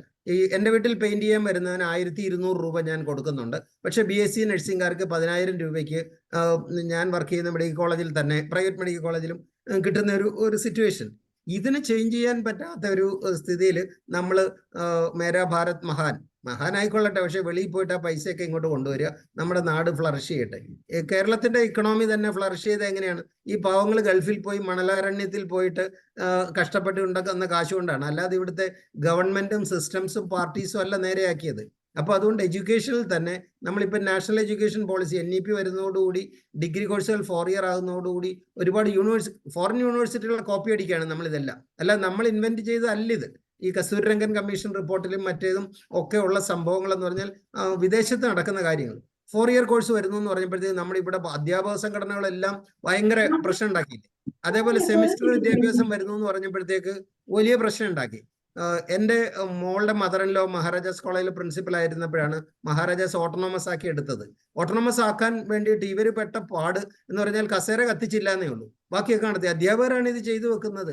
വിഡ്ഢികളായിട്ടുള്ള മലയാളികളെ പറ്റിക്കാനുള്ള ഒരു സിസ്റ്റം ഇവിടെ ഇരിക്കുമ്പോൾ നമ്മൾ വെറുതെ അതും പറഞ്ഞു. നേതാക്കന്മാരുടെയൊക്കെ കുട്ടികൾ എവിടെയാണ് പഠിക്കുന്നതെന്ന് നമ്മളൊരു സർവേ എടുത്താൽ അറിയാം. എനിക്ക് ഒരുപാട് പേരുടെ അറിയാവുന്നതാണ്. വിദേശത്ത് പോയിട്ട് അവരൊക്കെ പഠിച്ച് നന്നാവുമ്പോൾ അവർ വർക്ക് ചെയ്യുന്നത് എവിടെയാണ്, അവരുടെ ഇൻവെസ്റ്റ്മെന്റ് എവിടെയാണ്, അവരെവിടെയാണ് കല്യാണം കഴിക്കുന്നത്, ആരുടെ കൂടെയാണ് അവരുടെ മക്കളെ കെട്ടിച്ചു വിടുന്നതെന്നൊക്കെ നോക്കിയാൽ never stick on to Kerala. ഇവിടെ നമുക്ക് നാളികേരത്തിന്റെ നാടൊക്കെയാണ്. വല്ലപ്പോഴും ലീവിന് വന്ന് ഇതൊക്കെ ഒന്ന് ആസ്വദിച്ച് പോവാം. വരുമ്പോൾ തന്നെ ഓട്ടോക്കാരന്റെ തെറിവിളിയും ഓട്ടോക്കാരൻ നമ്മുടെ കാറിൽ കൊണ്ടിട്ട് ഒരച്ചിട്ട് നമ്മളെ പിടിച്ചിറക്കി തല്ലുകയും ഒക്കെ ചെയ്യുന്നത് സഹിക്കാമെങ്കിൽ ഇവിടെ നിന്നാൽ മതി. അല്ലെങ്കിൽ വിദേശത്ത് പൊക്കോട്ടെ. നമ്മൾ പ്രോപ്പർ ഗൈഡൻസ് കൊടുക്കണം. Okay sir, thank U. വളരെ ആവേശകരമായ ഒരു സാഹചര്യം അല്ലെ, റിയാലിറ്റിയെ കുറിച്ചാണ് സാർ പറഞ്ഞത്. റോഹിത് സാർ കൂടെ ഒന്ന് പറയും. റോഹിത് സാർ അൺമ്യൂട്ട് ചെയ്യും. ഒന്നാമത് നമ്മുടെ ഈ പ്രൊഫഷണൽ ഇൻട്രസ്റ്റ് ഇല്ലാതെ പുള്ളി ഫിനാൻഷ്യൽ ബെനിഫിറ്റ് ഭാവിയിൽ കിട്ടത്തക്ക രീതിയിലുള്ള താല്പര്യത്തിലാണ് നമ്മുടെ കുട്ടികളൊക്കെ വളർത്തുന്നതും. ഇപ്പോൾ ഞാൻ ഈ വിദേശത്ത് പോകുന്നു എല്ലാവരും എന്നൊക്കെ പറഞ്ഞിരുന്നത്, കുറേ ആൾക്കാരൊക്കെ എങ്ങനെ പോകുന്നു എന്ന് അറിഞ്ഞില്ല. പക്ഷെ ഞാൻ ഈ അടുത്ത കാലത്ത് എൻ്റെ മകനൊരു ചാർട്ടേഡ് അക്കൗണ്ടന്റ് ആണ്. അപ്പോൾ അദ്ദേഹത്തിന്റെ ഒരു ക്ലിയറൻസ് സർട്ടിഫിക്കറ്റ് ആവശ്യമാണ് വിദേശത്തിന് പോകാനായിട്ട്. അപ്പം ഞാനിവിടെ അന്വേഷിച്ച് നോക്കിയപ്പോൾ എനിക്ക് അറിയാവുന്നവരുടെ എല്ലാം, ഈ അയലോക്കത്തുള്ള എല്ലാവരുടെയും മക്കൾ ഇതുപോലെ തന്നെ വിദേശത്തേക്ക് പോവുകയാണ്. അപ്പോൾ വിദേശത്തേക്ക് പോകുന്ന ആൾക്കാരുടെ, അപ്പം ഞാൻ ഈ കാര്യത്തെക്കുറിച്ച് ഒന്ന് തിരക്കുകയുണ്ടായി. എന്താണ് നിങ്ങൾക്ക് ഇങ്ങനെ ഈ ഇവിടെ നിന്നാൽ ഭാവിയിൽ ഒന്നും പോകാൻ പോകുന്നില്ല, നല്ല ജോലികളൊന്നും കിട്ടത്തില്ല, പിന്നെ ജോലി കിട്ടിയാൽ തന്നെ അത് ഭയങ്കര കോമ്പറ്റീഷനാണ്, അതുപോലെയുള്ള സ്വാധീനമൊക്കെ ഉണ്ടെങ്കിൽ ജോലികൾ കിട്ടുകയുള്ളൂ എന്നൊക്കെയുള്ള ചിന്താഗതികൾ. പക്ഷേ പുറത്തേക്ക് പോവുകയാണെങ്കിൽ ബാങ്ക് ലോൺ തരും, ഗ്യാരണ്ടി കൊടുത്താൽ മതി, പിന്നെ അവിടെ പഠിക്കുന്നതിനിടയിൽ കാശുണ്ടാക്കാം, ജോലി ചെയ്ത് കാശുണ്ടാക്കാം. അത് തന്നെ ഇപ്പോൾ സുധോധൻ സാർ പറഞ്ഞ പോലെ അദ്ദേഹം പഠിക്കാൻ പോയ വിദ്യാർത്ഥി ഒരു കാർ മേടിച്ചു കൊടുത്തു എന്ന് പറഞ്ഞില്ലേ ഫാദറിന്. അപ്പൊ എന്നുപോലെ ഉള്ള കാര്യങ്ങളൊക്കെ കേൾക്കുകയും പറയുകയും ഈ പോയിട്ടുള്ളവരിൽ നിന്നും അവരുടെ മാതാപിതാക്കളും ഷെയർ ചെയ്യുകയും ചെയ്യുമ്പോൾ ഇവരുടെ എല്ലാ താല്പര്യം പുറത്തേക്ക് പോകാനുള്ള ഓപ്പർച്യൂണിറ്റി തേടുന്നു. ബാങ്കുകളും ഈ പറഞ്ഞോണം വലിയ കുഴപ്പമില്ലാത്ത രീതിയിൽ ലോണുകളും കൊടുക്കുന്നുണ്ട്. അതുമെല്ലാം മാനേജ് ചെയ്ത് പോകാൻ പറ്റുന്നതായിട്ട് പോകുന്നവരെല്ലാം പറയുന്നത് കൊണ്ട് അത് അഡോപ്റ്റ് ചെയ്ത് പോകുന്നതായിട്ടാണ് ഞാൻ മനസ്സിലാക്കുന്നത്. പിന്നെ എല്ലാവരിലും ഈ പറഞ്ഞ താല്പര്യങ്ങൾ ഉള്ളത് പ്രൊഫഷണൽ ഇൻട്രസ്റ്റ് അല്ല. ഞാൻ പറഞ്ഞല്ലോ, പ്രൊഫഷണൽ ഇൻട്രസ്റ്റ് അല്ല, സാമ്പത്തിക നേട്ടം ഉണ്ടാക്കുക, അതുവഴി ഒരു ലക്ഷറി ലൈഫ് എൻജോയ് ചെയ്യുക. അതിന് ഇവിടെ നിന്നാൽ പറ്റത്തില്ല എന്നുള്ള ഒരു കാഴ്ചപ്പാട് പൊതുവായിട്ട് ഉണ്ട്. അതൊരു വലിയ ദോഷമായിട്ട് എനിക്ക് തോന്നുന്നുണ്ട്. ഏതായാലും അജി സാറ് പറഞ്ഞതുപോലെ ഈ നല്ല ഒരു പ്രൊഫഷണൽ കോഴ്സ് നല്ലൊരു ഇൻസ്റ്റിറ്റ്യൂട്ടിൽ നിന്ന് പഠിച്ച് പാസ്സായി കഴിഞ്ഞതിന് ശേഷം വിദേശത്ത് പോകുന്നതാണ് നല്ലത്. അതല്ലാതെ പോകുന്നവര് അവരവരുടെ ജീവിത സാഹചര്യങ്ങളിൽ കുഴപ്പമില്ലാതെയൊക്കെ കൊണ്ടുപോകാൻ പറ്റും എന്നുള്ള ഒരു ആശയവും ആഗ്രഹവും മാത്രമാണ് ഈ പോകുന്നവർക്കുള്ളത്. അല്ലാണ്ട് വലിയ നേട്ടങ്ങളല്ല. ഇവിടെ നിന്നാൽ രക്ഷയില്ല, ഭാവിയിൽ അത് പാടാം. അഥവാ പഠിച്ച വിദ്യാഭ്യാസമൊക്കെ വഴി നേട്ടങ്ങളെ കുറിച്ച് കഴിഞ്ഞാലും ഭയങ്കര കോമ്പറ്റീഷനാണ്, ജോലി കിട്ടാനുള്ള സ്വാധീനങ്ങൾ ചെലുത്തേണ്ടി വരും, അതിനുള്ള ചുറ്റുപാടുകൾ നമുക്ക് കുറവാണ് എന്നൊക്കെ ചിന്തിക്കുന്നതാണ് ഈ പുറത്തേക്ക് പോകുന്നതിന് പ്രധാനമായിട്ടുള്ള കാരണമെന്നാണ് ഞാൻ മനസ്സിലാക്കുന്നത്. അപ്പോൾ അതുകൊണ്ട് ഇപ്പോൾ നമുക്ക് പ്രാവർത്തികമാക്കാൻ ഈ മാതാപിതാക്കളെ തന്നെ ഈ കാര്യത്തിൽ ഒരു ഐഡിയ ഇല്ല. വളരെ പിള്ളേർ പറയുന്നു അങ്ങനെയാണ് അവിടെ പോയാൽ പോകും, മറ്റേടത്ത് ഉള്ളവന് അങ്ങനെ പോയിട്ടുണ്ട്, അപ്പൊ അതുകൊണ്ട് രക്ഷപ്പെട്ടു എന്ന് പറയുമ്പോൾ ആ രീതിയിൽ ചിന്തിക്കുന്നു. കുട്ടികൾ പറയുന്ന പോലെ തന്നെ ചിന്തിക്കുകയും അതിന് വേണ്ട ഒത്താശ ചെയ്തു കൊടുക്കുകയാണ് ചെയ്യുന്നത്. അതും ഒരു പ്രധാനപ്പെട്ട കാര്യമാണ്. അപ്പോ വിദേശത്ത് പോകുന്നവരൊക്കെ മിടുക്കന്മാരായിട്ട് വരുന്നുണ്ട് എന്ന് പറയുന്നത് ജോബിനോ പൊസിഷനോ അല്ല, സാമ്പത്തികമായി വലിയ കുഴപ്പമില്ലാതെ രക്ഷപ്പെട്ടു പോരുന്നു എന്നുള്ളതാണ് അത്. അപ്പോൾ വിദേശത്ത് പഠിക്കാൻ പോകുന്നത് പഠിത്തമല്ല ഉദ്ദേശം, ജീവിതമാർഗം ഇവിടത്തെ നിന്നും എളുപ്പത്തിൽ കുറെ കാര്യങ്ങൾ അക്വയർ ചെയ്യാനും നേട്ടം നേടാനും പറ്റും എന്നുള്ളത് കൊണ്ടും ഭാവിയെക്കുറിച്ച് ഇവിടെ നിന്നാൽ പ്രതീക്ഷയില്ലാത്തതുമായ ഒരു അന്തരീക്ഷവുമാണ് നിങ്ങൾ ഉണ്ടാക്കുന്നതെന്നാണ് എൻ്റെ അഭിപ്രായം. Okay, thank you sir, thank U. ഇന്നത്തെ ഞാനൊരു പോസ്റ്റർ ഒരു ഇൻവിറ്റേഷൻ അറിയിക്കുകയാണ്. കോട്ടയം U3-യുടെ യൂണിവേഴ്സിറ്റി ഓഫ് തേർഡ് ഏജിന്റെ ഭാഗമായിട്ട് യൂണിവേഴ്സിറ്റിയുടെ കീഴിൽ നാളെ ഒരു 5-day experiential career guidance programme ഉദ്ഘാടനം ചെയ്യുന്നുണ്ട്. യൂണിവേഴ്സിറ്റിയിൽ വെച്ച് ഡോക്ടർ CT അരവിന്ദകുമാർ വൈസ് ചാൻസലറാണ് ഉദ്ഘാടനം ചെയ്യുന്നത്. 10 മണിക്ക് രാവിലെ. രജിസ്ട്രേഷൻ ഡിപ്പാർട്ട്മെന്റിന്റെ യൂണിവേഴ്സിറ്റി ഡിപ്പാർട്ട്മെന്റ് പല വളരെ നൂതനമായ ഡിപ്പാർട്ട്മെന്റുകളിൽ കുട്ടികൾക്ക് എക്സ്പീരിയൻഷ്യൽ ഷെയറിംഗ് കൊടുക്കുന്നുണ്ട്. അവിടെയുള്ള എക്സ്പേർട്സ് എന്തൊക്കെയാണ് കോഴ്സുകൾ എന്നൊക്കെ വളരെ കൃത്യമായിട്ട് ഇവിടെ അവതരിപ്പിക്കുന്നുണ്ട്. എന്തുകൊണ്ട് ഇത്രമാത്രം ഫെസിലിറ്റി ഉള്ളപ്പോൾ എന്നുള്ള ഒരു ചോദ്യത്തിന് പലപ്പോഴും ഉത്തരം കിട്ടുന്ന രീതിയിൽ യൂണിവേഴ്സിറ്റിയുടെ തന്നെ തനതായിട്ടുള്ള ഡിപ്പാർട്ട്മെന്റുകളെ പരിചയപ്പെടുത്തുകയും കോഴ്സുകളുടെ രീതികളും അതുപോലെ ജോലി സാധ്യതകളെ കുറിച്ചൊക്കെ അവിടെ വിലയിരുത്തും. അതിനുശേഷം എഞ്ചിനീയറിംഗ് കോളേജിലും അതുപോലെ തന്നെ മെഡിക്കൽ കോളേജിലും മാസ് കമ്മ്യൂണിക്കേഷന്റെ ഏരിയകളിലുമൊക്കെ ഇതുപോലെ തന്നെ പല ഡിപ്പാർട്ട്മെന്റുകളിൽ എക്സ്പീരിയൻഷ്യൽ കരിയർ ഗൈഡൻസും അതുപോലെ കുട്ടികൾക്ക് വേണ്ട ജോസഫ് സാറ് കഴിഞ്ഞ ദിവസം ക്ലാസ് എടുത്തതുപോലെ സ്കൂളിൽ നിന്ന് പഠിക്കാത്ത ചില നൂതനമായ കാര്യങ്ങളെ കുറിച്ചൊക്കെ ക്ലാസ്സുകൾ ഉണ്ടായിരിക്കും. അപ്പൊ നിങ്ങൾ എല്ലാവരെയും ഈ പ്രോഗ്രാമിലേക്ക് ക്ഷണിക്കുകയാണ്. ഓഫ്ലൈൻ പ്രോഗ്രാമാണ്. യൂണിവേഴ്സിറ്റിയിൽ വെച്ച് രാവിലെ 10 മണിക്ക് ഉദ്ഘാടനം ചെയ്യും. അതിനുശേഷം 5 ദിവസം. അടുത്ത ആരാണ്? രമാവതി മാം പറയും. സാറേ, ജോർജ് സാറിന്റെ നല്ല എന്താ പറയുക, നല്ല ക്ലിയർ ആയിട്ട് കേൾക്കുന്നുണ്ടായിരുന്നു. താങ്ക് യു സാർ, രണ്ടുപേർക്കും സാബു സാറിന്. അപ്പൊ സാറ് പറഞ്ഞ പോലെ നമ്മുടെ കുട്ടികള് ചെറുപ്പം മുതലേ വീട്ടിൽ നിന്ന് തന്നെ ചില കുട്ടികൾ കേൾക്കുന്ന ഒരു കാര്യമാണ് ഇവൻ വലുതാകുമ്പം പുറത്തു പഠിക്കാൻ വിടണം എന്നുള്ളത്. അതിന്റെ അടിസ്ഥാനത്തിൽ എനിക്ക് തോന്നുന്നു ഈ വിദേശത്ത് മാത്രമല്ല അധിക കുട്ടികളും ബാംഗ്ലൂർ പോയി പഠിക്കാൻ വേണ്ടിയിട്ട്. ഇവിടെ +2 ശരിയാവില്ല, +1 മുതൽ ബാംഗ്ലൂർ പോയി പഠിക്കുന്നു. എനിക്കത് തോന്നുന്നത് ശരിക്കും അത് വീട്ടിൽ നിന്നും കൂട്ടുകാരിൽ നിന്നുള്ള ഓരോ ഇങ്ങനെയുള്ള ചെറുപ്പം മുതൽ കേട്ടുവരുന്ന വർത്താനങ്ങളാണ്. അവർക്ക് സോറി സാർ, ഞാൻ സമയം എടുത്താണ്. അപ്പം അവർക്ക് ഇങ്ങനെ വീട്ടിൽ നിന്ന് തന്നെ അവരുടെ വീട്ടിലെ ഭക്ഷണം വേണ്ട, പുറത്ത് കഴിക്കുന്നു. അപ്പം ബാംഗ്ലൂർ പോയാൽ കൂട്ടുകൂടാ, ഒന്നിച്ച് താമസിക്കാം, 2 വീലറിൽ കറങ്ങാം, അങ്ങനെയുള്ള വിചാരം കൊണ്ടാണ്. ശരിക്കും പറഞ്ഞാൽ സാറ് പറഞ്ഞതിനോട് ഞാൻ പൂർണ്ണമായും യോജിക്കുന്നു. സാറ് പറഞ്ഞില്ലേ, ഒരു പ്രൊഫഷണൽ കോഴ്സ് കഴിയാതെ കുട്ടികളെ വിദേശത്ത് വിട്ടൂടാന്നാണ് എൻ്റെ അഭിപ്രായം. കാരണം ഈ ടീനേജിലാണ് കുട്ടികൾക്ക് പല തരത്തിലുള്ള കുരുത്തക്കേടും അവരുടേതായിട്ടുള്ളത് ഉണ്ടാവുക.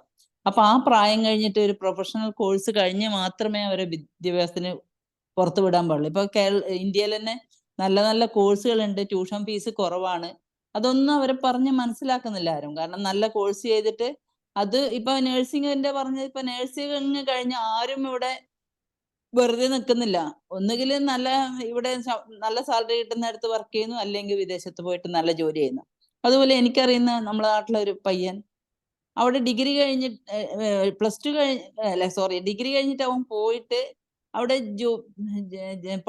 പഠിക്കുന്ന സമയത്ത് തന്നെ പ്രായമുള്ളവരെ നോക്കാൻ വേണ്ടിയിട്ട് രാത്രിയിൽ നൈറ്റിൽ ജോലി ചെയ്തിട്ട് ഇപ്പൊ അവൻ നല്ല രീതിയിൽ ജീവിക്കുന്നു. എനിക്ക് പേര് പറഞ്ഞുകൂടാ, പ്രിയ സത്യങ്ങൾ പറഞ്ഞുകൂടാ, നമ്മുടെ യോഗ പഠിപ്പിച്ചിട്ടുണ്ട്. അപ്പൊ അവൻ ഞാനത് പറയാൻ കാരണം, കഴിഞ്ഞ പ്രാവശ്യം വന്നിട്ട് അവന്റെ ഐഫോൺ നഷ്ടപ്പെട്ട ആന്റി എന്ന് പറഞ്ഞു. അപ്പൊ ഞാൻ പറഞ്ഞു അത് കിട്ടിയ, ഞാനത് വിട്ടു. കാരണം ഞാനൊരു ഐഫോൺ വാങ്ങിച്ചു. കാരണം ആ നിലയിലാണ് അവൻ. അത്രയും എന്താ പറയുക, പൈസയുടെ കാര്യത്തിൽ ഒരു ബുദ്ധിമുട്ടില്ല. എൻ്റെ മോളിപ്പം പ്രൊഫഷണൽ കോഴ്സ് കഴിഞ്ഞിട്ടാണ് മുമ്പ് കുറെ വർഷമായി UK പോയത്. അവളും മംഗലാപുരം ഡീംഡ് യൂണിവേഴ്സിറ്റിയിൽ നിന്ന് MSc മെഡിക്കൽ മൈക്രോബയോളജി കഴിഞ്ഞു, KMC-ന്ന്. അത് കഴിഞ്ഞിട്ടാണ് UK പോയിട്ട് ബയോമെഡിക്കൽ സയന്റിസ്റ്റ് ആണ്. അപ്പൊ സാറ് അതിൻ്റെ ഇടയിൽ പറഞ്ഞൊരു കാര്യമുണ്ട്. കാരണം റൂൾ ആൻഡ് ഓർഡർ. കാരണം അവിടെ ജീവിക്കുമ്പോൾ ഉള്ള പ്രത്യേകത ആരും നമ്മൾ ചോദ്യം ചെയ്യുന്നില്ല, നമ്മുടെ ലോ കാര്യങ്ങളിൽ ആൻഡ് ആരും ഓർഡർ, ലോ ആൻഡ് ഇടപെടുന്നില്ല. ഓർഡർ, ലോ ആ and order. Sorry, law and order. നമ്മളെ കാര്യത്തിൽ ആരും ഇടപെടുന്നില്ല, നമ്മളെ കാര്യത്തിൽ ഒന്നും എന്താ പറയണ്ടത്, കുറ്റം പറയുന്നില്ല. അവിടുത്തെ റോഡുകളെല്ലാം നല്ലത്, അവിടെ എല്ലാവർക്കും ലൈബ്രറി ഉപയോഗിക്കാം, എല്ലാ കാര്യങ്ങളും ഉണ്ട്. പിന്നെ ഇന്റർവ്യൂവിന് പോകുമ്പം ഇന്റർവ്യൂവിന്റെ ഇവിടുത്തെ രീതിയേ അല്ല അവിടുത്തെ രീതി. അങ്ങനെ നമുക്ക് എത്ര നമ്മൾ ഉഷാറുള്ള എഫിഷ്യന്റ് ആയിട്ടുള്ള വ്യക്തിയാണ് അവർക്ക് മാത്രമേ ജോലി കിട്ടുള്ളൂ. അല്ലാതെ അവിടെ റെക്കമെൻഡ് ഇല്ല, ഒന്നും കാര്യങ്ങളും നടക്കില്ല. പിന്നെ സാറന്മാര് പറഞ്ഞ പോലെ തന്നെ വയറിങ്ങിന്റെ ഒരു പയ്യൻ ഇവിടെ വന്നിട്ട് ജോലി ചെയ്യുന്നുണ്ടെങ്കിൽ അവന് 1500 മറ്റവന് ഒന്നിച്ചുള്ളവന് 1000 ഒക്കെ കൊടുക്കണം. അപ്പം ചെറിയ ജോലിയെല്ലാം കിട്ടിയാൽ ഇവിടെ രക്ഷപ്പെടൂല. പിന്നെ സ്കോളർഷിപ്പ് കിട്ടും, അത് സംശയമില്ല. ഞാൻ ഇപ്പൊ ഒരു ഹൗസ് വാമിങ്ങിന് ഉച്ചക്ക് പോയിരുന്നു, അവിടുത്തെ ആ കുട്ടിക്ക് അമേരിക്കയിൽ നിന്ന് 1 കോടിയും സംതിങ് സ്കോളർഷിപ്പ് കിട്ടി ഒരു പെൺകുട്ടിക്ക്. കാരണം ഇപ്പൊ ഡോക്ടർ സാർ പറഞ്ഞില്ല, അതുപോലെ നല്ല രീതിയിൽ കുട്ടികളെ വളർത്തുക. അപ്പൊ വളർത്തുമ്പം ഞാൻ പറയുന്നത് ഒരു പാരന്റിങ്ങിന്റെ ഇത് മാത്രം പോരാ. അതിൽ ഞാൻ ഇത്രയും കൊല്ലം ശ്രദ്ധിച്ച ഒരു കാര്യം, പാരന്റിങ്ങിന്റെ മാത്രം പോരാ, പഠനം ഏതാ വേണ്ടെന്നുള്ള രീതിയിൽ അധ്യാപകരുടെ സഹായം കൂടി ആ കുട്ടിക്ക് കിട്ടുകയാണെങ്കിൽ നല്ലത്.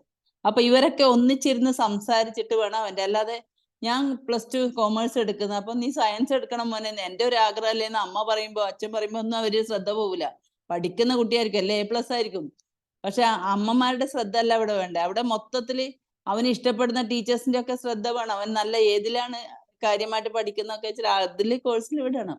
താങ്ക് യു സർ, നല്ല കോഴ്സായി, നല്ല ക്ലാസ് ആയിരുന്നു സാറേ. Thank you so much. Thank you. തീർച്ചയായും. വേറെ ആർക്കാ പറയാനുള്ളത്? ഷെയർ ചെയ്യാനുണ്ടോ? ശോഭന മാം? Okay sir. പറയൂ. എല്ലാവർക്കും നമസ്കാരം.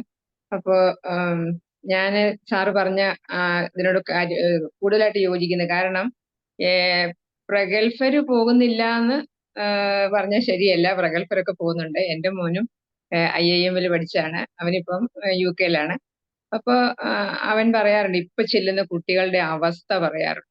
കഴിഞ്ഞ ദിവസം മീൻ മേടിക്കാനായിട്ട് ഫിഷ് ഹബ്ബിൽ ചെന്നപ്പോ അവിടെ മീൻ വെട്ടുന്ന കുട്ടി, ഡിഗ്രിക്ക് പഠിക്കാൻ ചെന്ന കുട്ടിയാണ്. അപ്പൊ അത്രമാത്രം നമ്മുടെ കുഞ്ഞുങ്ങൾ അറിഞ്ഞ, അടുക്കള കയറിയിട്ടില്ലാത്ത പിള്ളേരായിരിക്കും, അടുക്കള കണ്ടിട്ടില്ലാത്ത കുട്ടികളാണ് അവിടെ പോയി ഇതൊക്കെ ചെയ്യുന്നത്. അപ്പൊ ഒരുപാട് പേർക്ക് അബദ്ധം പറ്റുന്നുണ്ട്. 30 ലക്ഷം കൊടുത്തിട്ട് വന്നാന്ന് പറഞ്ഞു. എന്നിട്ട് ഇങ്ങനെയുള്ള ജോലികളൊക്കെ ചെയ്യാൻ നമ്മുടെ കുട്ടികളെ വിടുന്നത് എന്തിനാണ് എന്ന് നമുക്ക് ഈ നാളെ തൊട്ടുള്ള പ്രോഗ്രാമില് ഒരുപാട് കുട്ടികൾക്ക് നമുക്ക് ഒരുപാട് കാര്യങ്ങൾ പറഞ്ഞു കൊടുക്കാൻ പറ്റുമെന്നുള്ള ഒരു പ്രതീക്ഷയൊക്കെ ഉണ്ട്. എന്തായാലും നല്ല ഒരു പരിപാടിയായിരിക്കട്ടെ നാളെ തുടങ്ങുന്ന നമ്മുടെ പരിപാടി എന്ന്. അതുപോലെ ഒരുപാട് വിവരങ്ങൾ, നല്ല ക്ലാസ്സുകളൊക്കെ അറ്റൻഡ് ചെയ്യാൻ എല്ലാവരും വരുമെന്നുള്ള പ്രതീക്ഷയിൽ നമുക്കിത് തുടർന്നു പോകണം എന്നും ഉള്ള ആഗ്രഹമുണ്ട്. ഓക്കെ, എല്ലാവർക്കും നന്ദി. Thank you ma'am. Leena Lukose. Shaji Mathew sir. Leena. ഞാൻ എല്ലാവരും പറയുന്നത് ശ്രദ്ധിക്കായിരുന്നു. ശരിക്കും എല്ലാവരും പറഞ്ഞതിൽ കാര്യമുണ്ട്. പക്ഷെ കുട്ടികൾ ഇപ്പം പുറത്തു പോയത് നല്ലൊരു വിദ്യാഭ്യാസം ഇവിടുന്ന് നേടിയതിന് ശേഷം അവർ പോകണം. അവരങ്ങനെയൊക്കെ പോയാൽ പോലും അവിടെ ചെന്ന് ഈ ജോലിയൊക്കെ ചെയ്യേണ്ടി വരും. പാർട്ട് ടൈം ജോലിയൊക്കെ ചെയ്തിട്ടൊക്കെ തന്നെയാണ് കൂടുതൽ കുട്ടികളും. പിന്നെ സ്കോളർഷിപ്പ് എന്നൊക്കെ പറയുന്നത് എല്ലാവർക്കും കിട്ടുന്ന ഒരു സംഭവമൊന്നുമല്ല. അതൊക്കെ വളരെ മിടുക്കരായിട്ടുള്ള കുട്ടികൾക്ക് മാത്രം കിട്ടുന്ന. ഇവിടുന്ന് പോകുന്ന എല്ലാവർക്കും അങ്ങനെ സ്കോളർഷിപ്പ് മേടിച്ച് പോകാനൊന്നും പറ്റില്ല. പിന്നെ ഈ പറഞ്ഞതുപോലെ അവരവിടെ ചെന്നിട്ട് പാർട്ട് ടൈം ജോബ് ഒക്കെ ചെയ്യുന്നത് ഒരു പരിധിക്ക് നല്ലത് തന്നെയാണ്. കാരണം അവർ കുറച്ച് ജീവിതവും കൂടെ പഠിക്കുമല്ലോ. അതും ഒരാവശ്യം തന്നെയാണ്. കാരണം എല്ലാ തലങ്ങളും അറിഞ്ഞിരിക്കണമല്ലോ കുട്ടികൾ. അതുകൊണ്ട് നമ്മൾ അതേപ്പറ്റി ഓർത്ത് വിഷമിക്കണം എന്നില്ല എന്നാണ് എൻ്റെ അഭിപ്രായം. കുട്ടികൾ പക്ഷെ നല്ല ഒരു എഡ്യൂക്കേഷൻ കഴിഞ്ഞിട്ട് വേണം ഇവിടുന്ന് പോകാൻ. ഇപ്പൊ നമുക്ക് ഏതായാലും നാളത്തെ പരിപാടിയിൽ നമ്മൾ കുട്ടികളൊക്കെ അങ്ങനെയാണ് പറഞ്ഞു കൊടുക്കേണ്ടത്. കാരണം ഇവിടുന്ന് നിങ്ങൾ ഒരു നല്ല ഇത്രയും സ്ഥാപനങ്ങൾ നമുക്ക് ഇവിടെയുണ്ട്.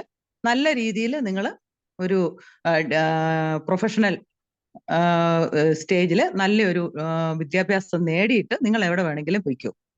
അങ്ങനെ ഒരു മാർഗനിർദ്ദേശം നൽകാനാണ് നമ്മൾ തുനിയേണ്ടത് എന്നാണ് എൻ്റെ അഭിപ്രായം. നാളെ ഏതായാലും നമ്മുടെ പരിപാടി നല്ല ഭംഗിയായിട്ട് നടക്കട്ടെ. എല്ലാവരും വന്ന് അതിലൊക്കെ പങ്കെടുക്കണമെന്ന് നമ്മൾ ആഗ്രഹിക്കുകയാണ്. Okay, thank you. Thank you ma'am. Shaji Mathew sir. നിങ്ങളെ എക്സ്പേർട്സ് പറയുന്നതൊക്കെ ഞാൻ കേൾക്കുമായിരുന്നു. എന്തായാലും ഈ രംഗത്ത് ഈ ഫീൽഡ് ഈ പറഞ്ഞ പോലെ എനിക്ക് 3 മക്കളാണ്. പക്ഷെ മൂത്തവന് ആദ്യം വിദേശത്ത് പോകാനൊക്കെ ഒരു പദ്ധതി ഇട്ടപ്പോൾ നമ്മൾ വേണ്ട ഒരു ഹെൽപ്പ് കൊടുക്കാൻ പറ്റിയില്ല. പിന്നെ അവൻ തന്നെ നോക്കിയപ്പോൾ എന്തോ ഒരു ഇച്ചിരി പാളിച്ച വന്നു. അതുകൊണ്ട് അന്ന് പോക്ക് നടന്നില്ല. അപ്പോൾ ഇപ്പോഴും വീണ്ടും ഒക്കെ പോകാനൊക്കെ നോക്കുന്നുണ്ട്. പക്ഷേ ഇച്ചിരി ലേറ്റ് ആയി. ഇപ്പൊ ഇവിടെ PhD ചെയ്യുന്നുണ്ട്. പക്ഷെ അവന്റെ വിഷയം ഇംഗ്ലീഷ് ആയതുകൊണ്ട് വിദേശത്തേക്ക് വലിയ സ്കോപ്പ് ഇല്ലാത്തതുകൊണ്ട് അങ്ങനെ ഒരു കണ്ടീഷനിൽ ഇരിക്കുന്നു. രണ്ടാമൻ ഡോക്ടറാണ്, കുഴപ്പമില്ല, പഠിച്ചുകൊണ്ടിരിക്കുന്നു, തീരാറായി. മൂന്നാമനെ സംബന്ധിച്ച് അവന് ഓൾറൗണ്ടറാണ്. അപ്പൊ അവന് ഉടനെ ഇപ്പൊ +2 കഴിഞ്ഞോളൂ. പിന്നെ റിസൾട്ട് വന്ന് 89% CBSE കിട്ടി. അപ്പൊ ഞങ്ങളുടെ തീരുമാനം അവന് വിദേശത്ത് പോകണമെന്നൊക്കെ പറ്റി. അപ്പൊ തൽക്കാലം ഡിഗ്രി ഇവിടെ ബിടെക് ഇവിടെ ഏതെങ്കിലും നല്ല ഒരു കോളേജിൽ പഠിച്ചിട്ട് പിന്നെ ആലോചിക്കാന്ന് വെച്ചിരിക്കുന്നു. എന്തായാലും വളരെ ഇൻഫോർമേറ്റീവ് ആയിട്ടുള്ള ക്ലാസ് ആയിരുന്നു. എനിക്ക് കുറച്ച് കേൾക്കാൻ പറ്റുള്ളൂ. ഞാൻ നാളെ വീഡിയോ യൂട്യൂബിൽ ശ്രദ്ധിച്ചോളാം. Anyway, thank you all distinguished personalities for sharing their experiences. Thank you. Okay, thank you. വേറെ ആർക്കെങ്കിലും പറയാനുണ്ടോ? എന്തെങ്കിലും ഷെയർ ചെയ്യാൻ? Anybody else? മ്യൂട്ട് ചെയ്ത് പറയൂ. അജി ജോർജ് സാർ, ഒരു സംശയം. ഈ കുട്ടികൾക്ക് നല്ല റിമൂണറേഷൻ കിട്ടുന്നത് കുട്ടികളെ പുറത്തേക്ക് പോകാൻ കാരണമാകുന്നു എന്ന് പറയാൻ പറ്റുമോ? സാർ ഒന്നുകൂടെ ചോദിച്ചേ ക്വസ്റ്റ്യൻ.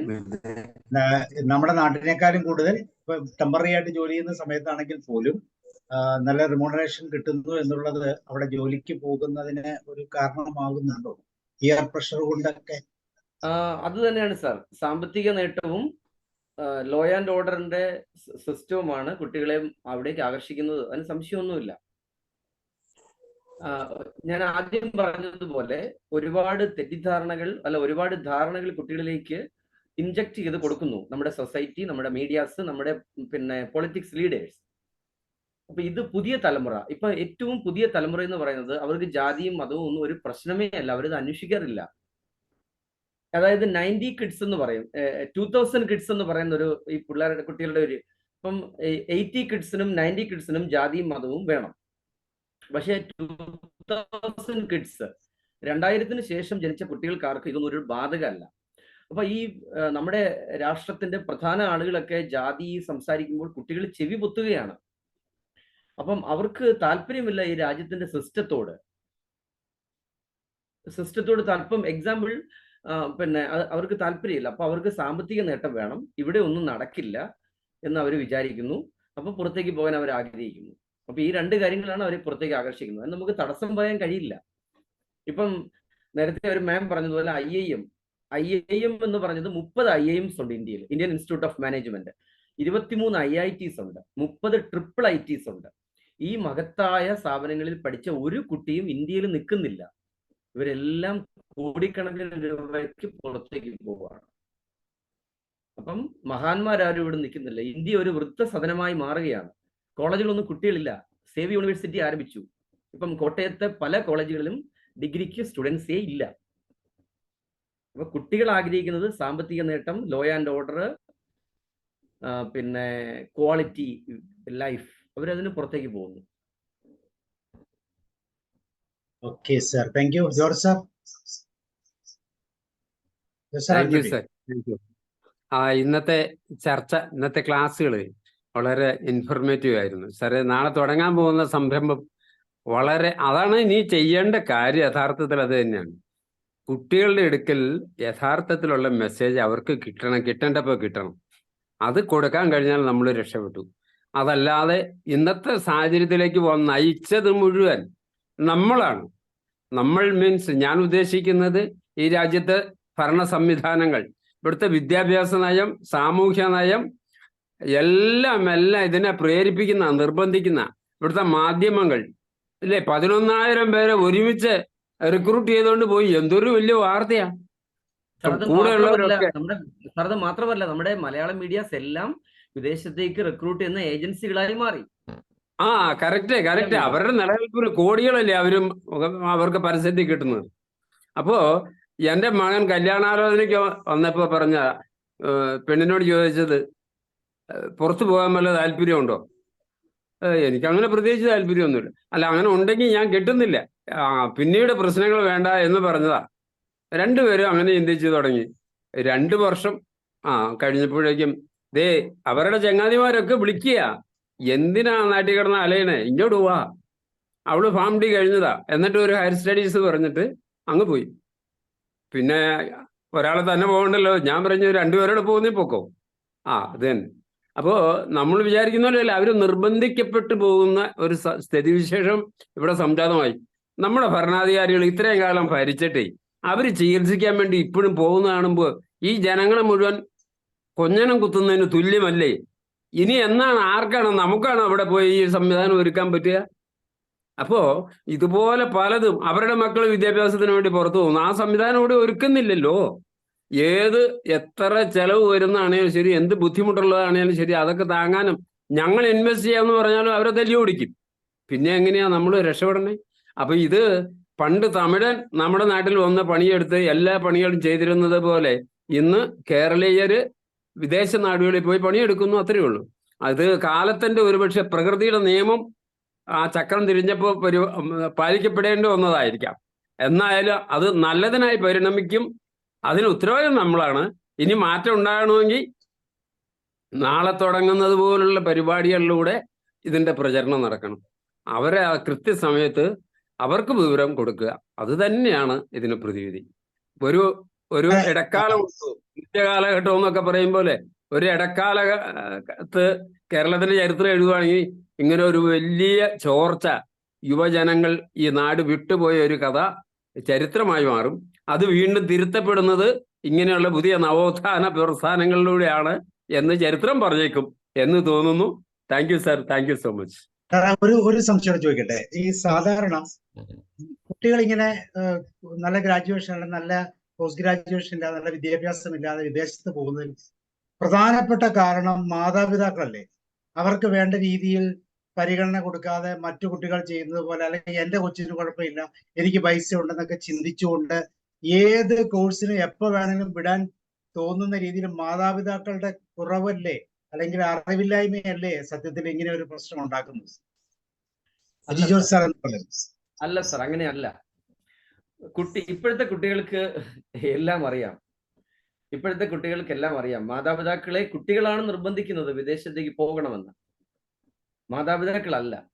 പുതിയ 2000-ന് ശേഷം ജനിച്ച എല്ലാ കുട്ടികളും മാതാപിതാക്കളെ നിർബന്ധിച്ചുകൊണ്ടിരിക്കുകയാണ്, ഞങ്ങൾക്ക് വിദേശത്തേക്ക് പോകണം, ഞങ്ങൾക്ക് ഈ രാജ്യം വേണ്ട എന്ന്. ഒറ്റ കാര്യം പറഞ്ഞ് ഞാൻ അവസാനിപ്പിക്കാം. നമ്മുടെ ഇന്ത്യയിലെ, കേരളത്തിലെ 2000-ന് ശേഷം ജനിച്ച ഒരു കുട്ടിയും തൃപ്തരേ അല്ല. ഈ രാജ്യത്തിന്റെ ഒരു സംവിധാനങ്ങളോടും അവർക്ക് ഇഷ്ടമല്ല, അവർ സന്തോഷവാന്മാരല്ല, അവർ വല്ലാണ്ട് ദുഃഖത്തിലാണ്, അവർ ഓടി ഒളിക്കുകയാണ് ചെയ്യുന്നത്. പല കുട്ടികളും സ്വന്തം താല്പര്യം കൊണ്ട് പോകുന്നതല്ല, ഇവിടെ മാർഗമില്ലാത്തതുകൊണ്ട്, അവരുടെ കഴിവ് വിനിയോഗിക്കാൻ ഇവിടെ സാഹചര്യം ഇല്ലാത്തതുകൊണ്ട് പോകുന്നതാണ്. സർ, അവർക്ക് മോഡലായിട്ടുള്ള ഒരാളിനെ പറയൂ. നമ്മുടെ പൊളിറ്റിക്സിൽ, നമ്മുടെ അഡ്മിനിസ്ട്രേഷനിൽ ഒരാളിനെ പറയൂ, അവർക്ക് മോഡലാക്കാൻ പറ്റുന്ന ഒരാളിനെ പറയൂ. അവരുടെ മക്കളെല്ലാം ഒരാളിനെ തന്നാൽ മതി, ഒരാളിനെ തന്നാൽ മതി. നമുക്ക് അരവിന്ദ് കെജ്രിവാളിനെ കുറിച്ച് പറയാം. അരവിന്ദ് കെജ്രിവാളിനെ കുറിച്ച് നമുക്ക് പറയാം. പക്ഷെ അരവിന്ദ് കെജ്രിവാളിനെ അരവിന്ദ് കെജ്രിവാളൊക്കെ ഇന്ന് ഇന്ത്യയിൽ വെറും നിഷ്ക്രിയരാണ്, ഒന്നും പറ്റില്ല. കാരണം എന്തെങ്കിലും ഇന്ന് ആധികാരികമായി സംസാരിക്കാൻ അറിയാവുന്ന ഇന്ത്യയിലെ ഏക വ്യക്തിയാണ് അദ്ദേഹം. പക്ഷെ അദ്ദേഹമൊക്കെ വെറും നിഷ്ക്രിയരാണ്, ചലിക്കാൻ പറ്റത്തില്ല. അപ്പൊ അവർക്ക് മോഡലാക്കാൻ പറ്റുന്ന ആരും ഇവിടെ ഇല്ല. വിദ്യാഭ്യാസമുള്ള വിദ്യാഭ്യാസ മന്ത്രിയോ അല്ലെങ്കിൽ പിന്നെ എന്താ പറയുക, ആധികാരികമായി സംസാരിക്കാൻ കഴിയുന്ന ഒരു ലീഡറോ ഇവിടെ ഇല്ല. പുകമറകൾ സൃഷ്ടിച്ചു പോകുന്ന ഒരു സസ്യത്തോട് കുട്ടികൾക്ക് താല്പര്യമില്ല സാർ. ടെസ്റ്റ് നടത്തിയാൽ ഒന്നും മോശമായിരിക്കും. സ്കൂളിന്റെ വാതിലിൽ കൂടെ പോയാൽ മതി, SSLC പാസ്സാവും. സാർ, ഒരു കാര്യം കൂടെ ഉണ്ട് സാർ. നമുക്ക് ഈ ട്രാവൽ ടൈം, പണ്ടെന്ന് പറഞ്ഞാൽ വിദേശത്തൊക്കെ പോകാന്ന് പറഞ്ഞാൽ വലിയ ബുദ്ധിമുട്ടുള്ള ഒരു കാര്യം. ഒരുപാട് യാത്ര, വിസ പ്രോസസ്സിങ്ങിന് മദ്രാസിൽ പോയി, അതുപോലെ തന്നെ ഫ്ലൈറ്റ് ബുക്ക് ചെയ്ത് പോകല്, ഇങ്ങനെയൊക്കെ ഒരു വലിയ ബുദ്ധിമുട്ടായിരുന്നു. ഇപ്പൊ ലോകത്തിന്റെ ഏത് ഭാഗത്ത് നിങ്ങൾ പഠിക്കാൻ പോയാൽ തന്നെയും ഇഷ്ടം പോലെ ഫ്ലൈറ്റുകളുണ്ട്. ഇന്ത്യയിൽ എവിടെ ഇപ്പൊ കോട്ടയിൽ പോയിട്ട് നമ്മൾ എൻട്രൻസ് കോച്ചിങ്ങിന് പോയാലും, ബാംഗ്ലൂരിൽ പോയാലും, ഡൽഹിയിൽ സെന്റ് സ്റ്റീവൻസിൽ പോയാലും ഒക്കെ അടുത്ത ദിവസം വീട്ടിൽ എത്തണമെന്ന് പറഞ്ഞാൽ എത്താനുള്ള ഒരു സൗകര്യമുണ്ട്. ഈ ട്രാവലിംഗ് ടൈം വളരെ കുറഞ്ഞു, വളരെ ഫാസ്റ്റായി. ഈ സിസ്റ്റംസ് മുഴുവൻ നമുക്ക് ഇപ്പൊ സാർ നേരത്തെ പറഞ്ഞ പോലെ ഈ 21-ാം നൂറ്റാണ്ടിൽ ജനിച്ച പിള്ളേർക്കൊക്കെ പെറ്റ് വീണപ്പം പോലെ നെറ്റ് യൂസ് ചെയ്യാനും മറ്റേതും അറിയുന്നതുകൊണ്ട് അവരെ സംബന്ധിച്ചിടത്തോളം ഇതെല്ലാം അവർക്കറിയാം. അവർക്ക് നമ്മൾ പറഞ്ഞാലൊന്നും കൺവിൻസ് ചെയ്യേണ്ട കാര്യമില്ല, നമുക്ക് ഒന്നും അറിയില്ല. നമ്മൾ ലോജിസ്റ്റിക്സ് എന്ന് കേട്ടിട്ടേ ഉണ്ടായിരുന്നില്ല. പക്ഷെ പിള്ളേർ ലോജിസ്റ്റിക്സ് പഠിക്കാൻ പോകുന്നു, ജോലി കിട്ടുന്നു എന്നൊക്കെ. പിന്നെ അതേപോലെ മറ്റൊരു പ്രധാന കാര്യം, ഈ യൂറോയും ഡോളറും ഇന്ത്യൻ റുപ്പീസിലേക്ക് ഒന്ന് കൺവേർട്ട് ചെയ്താൽ അതിൻ്റെ ഒരു പെരുകലുണ്ടല്ലോ. അത് നാളത്തെ നമ്മുടെ ഇതിൽ സാറ് മെൻഷൻ ചെയ്യണം. ഈ യൂറോന്റെ ഇന്ത്യൻ റുപ്പി വാല്യൂം അതേപോലെ ഡോളറിന്റെ ഇന്ത്യൻ റുപ്പി വാല്യൂം ഒക്കെ കൂടെ നോക്കുമ്പോഴത്തേക്ക് അത് വലിയൊരു ഒരു വ്യത്യാസമാണ്. പിന്നെ വേറൊരു കാര്യം, നമ്മൾ ഭയങ്കര ഇന്ത്യയിൽ നമ്പർ 1 ജനസംഖ്യയുള്ള രാജ്യമായിട്ട് നമ്മൾ മാറി. അപ്പോൾ ഒരു പബ്ലിക് ടോയ്ലറ്റ് പോലും വൃത്തിയാക്കി വെക്കാൻ ഗവൺമെന്റിന് കഴിയുന്നില്ല.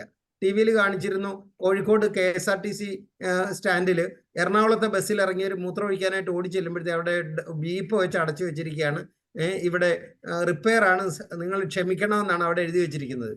ഏത് KSRTC സ്റ്റാൻഡിൽ ചെന്നാലും റെയിൽവേ സ്റ്റേഷനിൽ ചെന്നാലും ഒക്കെ നമുക്ക് മൂക്ക് പൊത്താതാവുന്ന വരും. ടോയ്ലറ്റ് യൂസ് ചെയ്യാൻ ജനത്തെ നല്ല ടോയ്ലറ്റ് പ്രൊവൈഡ് ചെയ്യാത്ത ഒരു ഗവൺമെന്റിന്റെ സിസ്റ്റത്തിൽ നിങ്ങൾ ഇവിടെ നിൽക്കൂ കുട്ടികളെ എന്ന് പറഞ്ഞാൽ നിൽക്കാനിടയില്ല.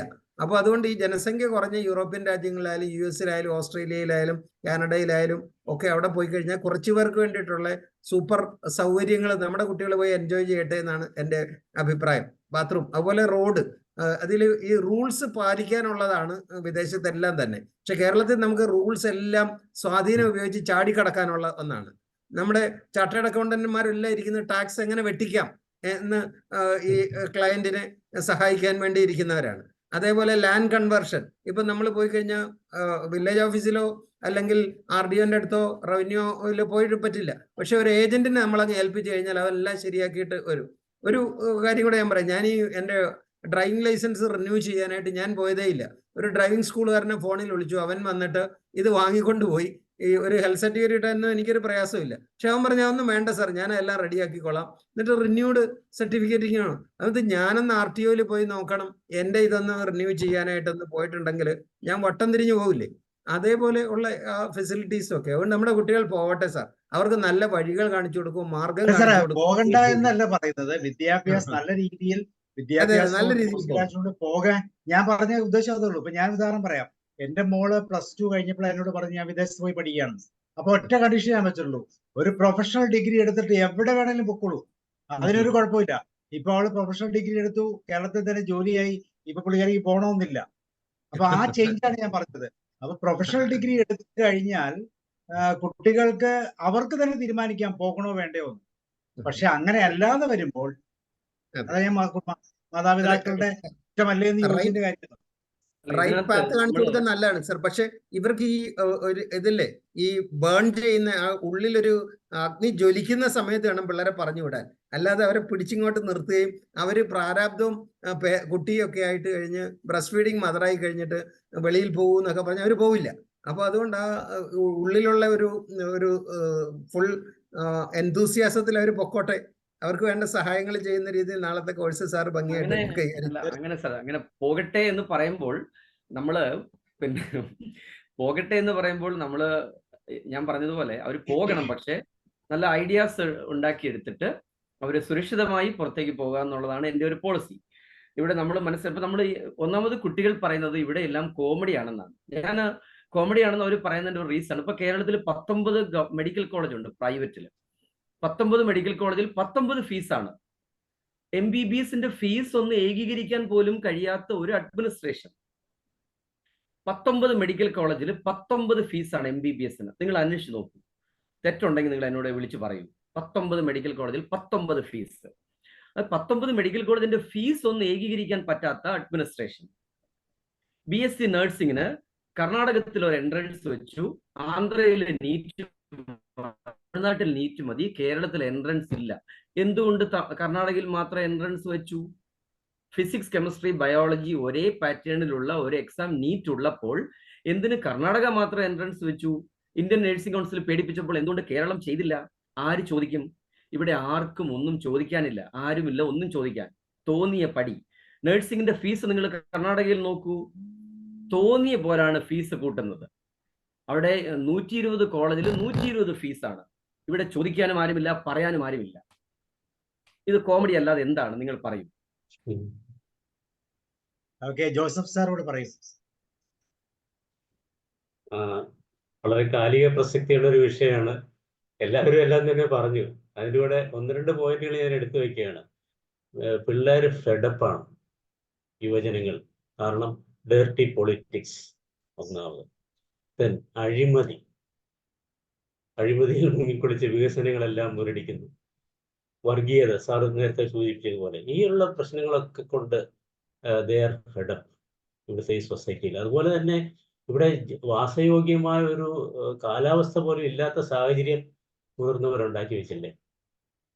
പ്രഡിക്റ്റ് ചെയ്യാൻ പറ്റാത്ത കാലാവസ്ഥയിലേക്ക് കേരളം എന്നുള്ള ഈ ഗോഡ്സ് ഓൺ കൺട്രി മാറിയിരിക്കുന്നു. അപ്പോൾ അങ്ങനെ എല്ലാം കൊണ്ടും കുട്ടികൾ മടുത്തിരിക്കുന്നു. അവർക്ക് അവസരങ്ങളില്ല, അർഹിക്കുന്ന അവസരങ്ങളില്ല എന്നുള്ളതാണ്. ബാക്കി കാര്യങ്ങളൊക്കെ എല്ലാവരും പറഞ്ഞു. അതുപോലെ തന്നെ +2 കഴിഞ്ഞ് ഉടനെ ഓടി വിദേശത്തേക്ക് പോകുന്നത് വളരെ അപകടം പിടിച്ചൊരു കാര്യമാണെന്നുള്ള അവരെ പറഞ്ഞ് മനസ്സിലാക്കേണ്ടതുണ്ട്. അവരൊരു സ്റ്റാൻഡിലായിട്ട് പഠിച്ചിട്ട് ജോലി ചെയ്യാനുള്ള ഒരു കഴിവ് നേടിയിട്ട് പോകുന്നതായിരിക്കും നല്ലത്. ഏറ്റവും പ്രസക്തമായിട്ടുള്ള വിഷയമാണ്. എല്ലാവരും വളരെ ഭംഗിയായിട്ട് സംസാരിച്ചു. ഡോക്ടർ സുധോധൻ സാറ് വളരെ കാര്യങ്ങൾ പറഞ്ഞു. അതുപോലെ തന്നെ അജി സാറ്, ജോസഫ് സാറ്, വളരെ പ്രയോജനപ്രദമായ ഒരു സെഷനായിരുന്നു ഇത് നമുക്ക് കിട്ടിയത്. Thank you. ഓക്കെ, വേറെ ഒരു തെറ്റായ മെസ്സേജ് സ്പ്രെഡ് ചെയ്യാനുള്ള സാധ്യതയുണ്ട് ഇവിടെ. ഒരു കോഴ്സ് പഠിച്ചിട്ട് പുറത്തേക്ക് പോകാൻ നമ്മൾ പ്രേരിപ്പിക്കുമ്പോൾ അപ്പം അതിന് ഇന്ത്യ വേണം, അത് കഴിഞ്ഞ് ഇന്ത്യക്ക് പുറത്തേക്ക് പോകുക എന്നൊരു മെസ്സേജ്, തെറ്റായ മെസ്സേജ് സ്പ്രെഡ് ചെയ്യാൻ സാധ്യതയുണ്ട്. ഞാൻ കുട്ടികളുടെ സേഫ്റ്റിയാണ് നോക്കുന്നത്. +2 കഴിഞ്ഞ് കുട്ടികൾ പോയി ടീനേജ് അഡോളസെന്റ് ഏജിൽ കഷ്ടപ്പെടുന്ന തെറ്റാണ്. ഒരു കോഴ്സ് കഴിഞ്ഞിട്ട് ജോബ് വിസയിൽ പുറത്തേക്ക് പോകുന്നുള്ളതേ ഞാൻ ഉദ്ദേശിച്ചുള്ളൂ, അല്ലാതെ വേറൊന്നുമല്ല. അല്ല സാറേ, പ്രൊഫഷണൽ പോയിട്ട് അവിടെ ചെന്നിട്ട് തിരിച്ചു വന്നാലും ഇവിടത്തെ സംബന്ധിച്ചോളം പ്രൊഫഷണൽ ഡിഗ്രി കയ്യിലുള്ളത് എപ്പോഴും സേഫ് ആണ്. അതൊരു വാല്യൂ ആണ്. ആ വാല്യൂ നമ്മൾ കൃത്യമാണ്. എന്നെ ചോദിക്കുന്നില്ല, വിദേശത്ത് ചെന്നിട്ട് ഒരു വിദ്യാഭ്യാസമില്ല എന്തിനാ ഇങ്ങോട്ട് വന്നേ എന്ന് ചോദിക്കുന്ന ഒരവസ്ഥ വരാതെ നമ്മൾ അതല്ലേ പ്രൊഫഷണൽ കോഴ്സ് കഴിഞ്ഞ് കഴിയുമ്പോൾ കുട്ടികളുടെ മൈൻഡ് സെറ്റ് മാറും. അത് മാത്രമല്ല, നമുക്ക് വില തരുന്നില്ല. ഓക്സ്ഫോർഡ് അല്ലെങ്കിൽ റെപ്യൂട്ടഡ് ആയ യൂണിവേഴ്സിറ്റി പോയാൽ നമുക്ക് വില തരും, അല്ലാതെ മോശം യൂണിവേഴ്സിറ്റിയിൽ പോയി പഠിക്കുമ്പോൾ നമുക്ക് ഒരു വില തരുന്നില്ല എന്നതാണ് സത്യം. യെസ്, തീർച്ചയായിട്ടും അത് തന്നെയാണ് നമ്മള് നമ്മുടെ മക്കളെ കൃത്യമായിട്ട് ആ ഒരു രീതിയിൽ ആക്കിയെടുക്കേണ്ട മാതാപിതാക്കളുടെ ഉത്തരവാദിത്തമാണ്. അതുകൊണ്ട് പ്രൊഫഷണലി ഒരു ക്വാളിഫൈഡ് ആയതിനു ശേഷം ഈ പറഞ്ഞ പോലെ അവർ എക്സ്പേർട്ട് ആണ്, അവർ ഓക്കെയാണ്, അവർ ക്വാളിഫൈഡ് ആണ്, അവർക്ക് മുന്നോട്ട് പോകാൻ പറ്റുമെന്ന് അവരുടെ തന്നെ കോൺഫിഡൻസിൽ ഒരു തീരുമാനം എടുക്കുന്നതായിരിക്കും ഏറ്റവും കൂടുതൽ നല്ലത്. അതിന് ശക്തിയുള്ള മാതാപിതാക്കളായി മാറണം എന്നുള്ളത് തന്നെയാണ്. തീർച്ചയായും. വേറെ ആർക്കെങ്കിലും എന്തെങ്കിലും പറയാണ്ടെങ്കിൽ പറഞ്ഞോളൂ. സാറേ, അതിൽ തന്നെ സാറേ, വിദേശത്ത് പോയിട്ട് ജോലി ചെയ്യുന്ന കുട്ടികളെ സംബന്ധിച്ചിടത്തോളം അവിടെ ജോലി ചെയ്യാൻ പോയാൽ അതുപോലെ അവിടെ പിടിച്ചു നിൽക്കാൻ പറ്റണം. അതായത് ഒരുപാട് വർഷം കഴിഞ്ഞിട്ട് ഇവിടെ തിരിച്ചു വരുമ്പോ പിന്നെ ഇവിടെ പിടിച്ചു നിൽക്കാൻ പറ്റൂല എന്ന് മാത്രല്ല, അവന് പോകുമ്പോ ഇവിടെ ഉണ്ടായിരുന്നത് പിന്നെ ഈ പെയിന്റിങ് തൊഴിലാളിയും പിന്നെ ഇതുപോലെ വയർമാൻ ഇങ്ങനെയുള്ള ജോലിക്കാരാണെങ്കിൽ അവർ ആ സമയത്തും ജോലി ചെയ്തുകൊണ്ടിരിക്കുമ്പോ ഇവൻ ഇങ്ങനെ ജോലിയില്ലാതെ ഉണ്ടാകുമ്പോ കമ്പനി കൂടിയിട്ട് പിന്നെ പല പ്രശ്നങ്ങളും ഉണ്ടാവും, പൈസ ഒന്നും ഇല്ലായിരിക്കുമ്പോ. അങ്ങനെയുണ്ട്. തീർച്ചയായിട്ടും അതൊക്കെ പ്രശ്നങ്ങൾ തന്നെയാണ്. വളരെയധികം ശ്രദ്ധിക്കേണ്ട ഒത്തിരി വിഷയങ്ങൾ ഇതിനകത്തുണ്ട്. വേറെ ആർക്കെങ്കിലും എന്തെങ്കിലും കൂടുതൽ ഷെയർ ചെയ്യാനുണ്ടോ? റണ്ണിങ് എക്സ്പീരിയൻസിലോ എന്തെങ്കിലും സംശയങ്ങൾ? അജിത് സാർ ഒരു കരിയർ എക്സ്പേർട്ടാണ്. ഒത്തിരിയും ക്ലാസ്സുകൾ കേരളത്തിന്റെ അങ്ങോളം ഇങ്ങോളം സ്കൂളുകളിൽ ക്ലാസ്സുകൾ എടുക്കുന്ന ഒരു വ്യക്തി എന്ന നിലയിൽ എന്തെങ്കിലും സംശയങ്ങളുണ്ടെങ്കിൽ തീർച്ചയായിട്ടും ചോദിക്കാം. യെസ്, സലിജ, മനോജ് സാർ, ഷൈമ, ഹരികൃഷ്ണൻ, എന്തെങ്കിലും ചോദിക്കാനുണ്ടോ?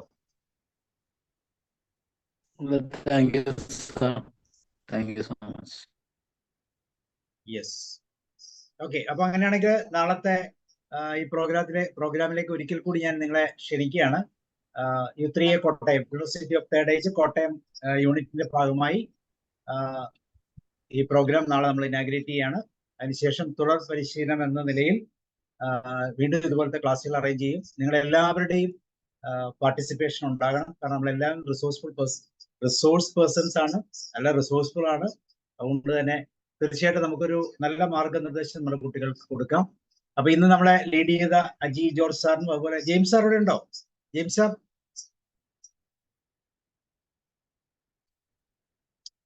തിരക്കായിരുന്നു.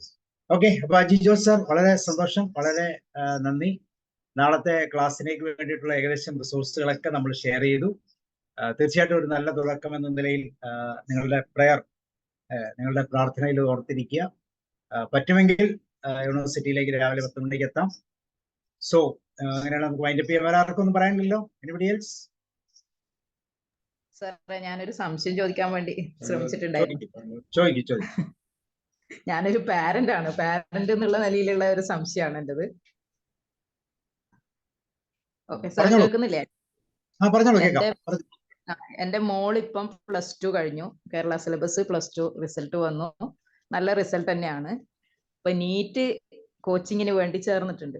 ഇപ്പൊ മോൾ ഒരു അഭിപ്രായം, ഞാൻ നീറ്റ് എഴുതി ഇവിടെ നാട്ടിൽ നിൽക്കൂല എന്നുള്ളത്. ഇപ്പൊ ഈ സാറ് പറഞ്ഞതൊക്കെ പോലെ തന്നെ പറയുന്നത്, നീറ്റ് എഴുതും ഞാൻ ഇവിടുന്ന്, പക്ഷെ ഇവിടെ നിൽക്കൂല, ഞാൻ പുറത്തു പോയി പഠിക്കൂ എന്ന് പറഞ്ഞു.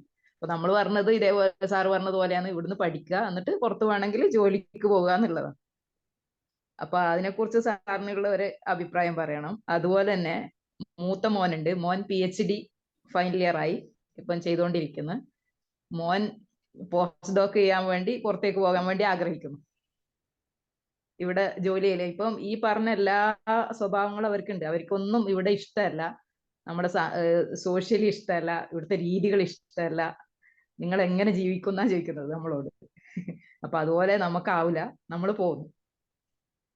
അപ്പൊ ഈ ഒരു 2 അഭിപ്രായത്തിന് നമുക്കിപ്പം, ഞാൻ കണ്ണൂരാണ്. അപ്പൊ കണ്ണൂരുള്ള എനിക്കൊരു അവിടെ കോട്ടയത്ത് വന്നിട്ട് ഇങ്ങനെയുള്ള സെമിനാറിനൊന്നും അറ്റൻഡ് ചെയ്യാനാവില്ല. അപ്പൊ ഇന്ന് ഈ ഒരു ഇത് കേട്ടപ്പോ ഞാൻ ഒന്ന് ജോയിൻ ചെയ്തു, എങ്ങനെ ഉണ്ട് എന്ന് നോക്കാന്നുള്ളത് വിചാരിച്ചിട്ട് ജോയിൻ ചെയ്തതാണ്. അപ്പൊ ഒരു രക്ഷിതാവ് എന്നുള്ള നിലയിൽ എനിക്ക് എന്താണ് സപ്പോർട്ട് ചെയ്യാനുള്ളത്? അജി സാർ ഒന്ന് സഹായിക്കും.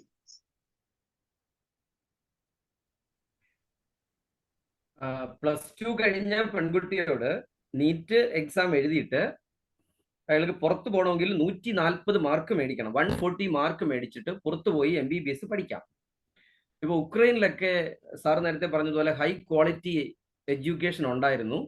നല്ല എഡ്യൂക്കേഷൻ അല്ല, അവിടെ ഹോസ്റ്റൽ ഫെസിലിറ്റി ഒക്കെ വളരെ മനോഹരമായിരുന്നു. പക്ഷെ അതൊക്കെ തകർന്നു പോയതുകൊണ്ട് ഇനിയിപ്പോ വിദേശത്തേക്ക് പോകാൻ പ്രത്യേകം ശ്രദ്ധിക്കണം. America, Canada, New Zealand, Australia, Britain, ഈ 4 രാജ്യങ്ങളിൽ MBBS പഠിച്ചാൽ ഇന്ത്യയിൽ വന്ന് ഫോറിൻ മെഡിക്കൽ ഗ്രാജുവേഷൻ എക്സാം എഴുതണ്ട. Okay, America, Australia, New Zealand, Canada, Britain തുടങ്ങിയ രാജ്യങ്ങളിൽ MBBS പഠിക്കുന്ന കുട്ടികൾക്ക് ഇവിടെ വന്ന് ഫോറിൻ മെഡിക്കൽ ഗ്രാജുവേഷൻ എഴുതണ്ട. അല്ലാതെ എവിടെ പഠിച്ചാലും ഇവിടെ വന്ന് ഫോറിൻ മെഡിക്കൽ ഗ്രാജുവേഷൻ എക്സാമിനേഷൻ എഴുതണം. അപ്പം 140 മാർക്ക് മേടിച്ച് പുറത്ത് MBBS വേണേ പഠിക്കാം കുട്ടിക്ക്. പക്ഷെ ഇവിടെ MBBS പഠിച്ചിട്ട് GRE എന്നൊരു എക്സാം ഉണ്ട്, ഗ്രാജുവേറ്റ് റെക്കോർഡഡ് എക്സാമിനേഷൻ, GRE. അത് പലർക്കും അറിയത്തില്ല, പലർക്കും ആർക്കും നല്ല ശതമാനം ആളുകൾക്കും അറിയത്തില്ല. ഇന്ത്യക്ക് പുറത്ത് വളരെ മനോഹരമായ യൂണിവേഴ്സിറ്റികളിൽ സ്കോളർഷിപ്പോട് കൂടി ഡിഗ്രിയും PGയും റിസർച്ചും ഒക്കെ ചെയ്യാനുള്ള എക്സാമിന്റെ പേരാണ്.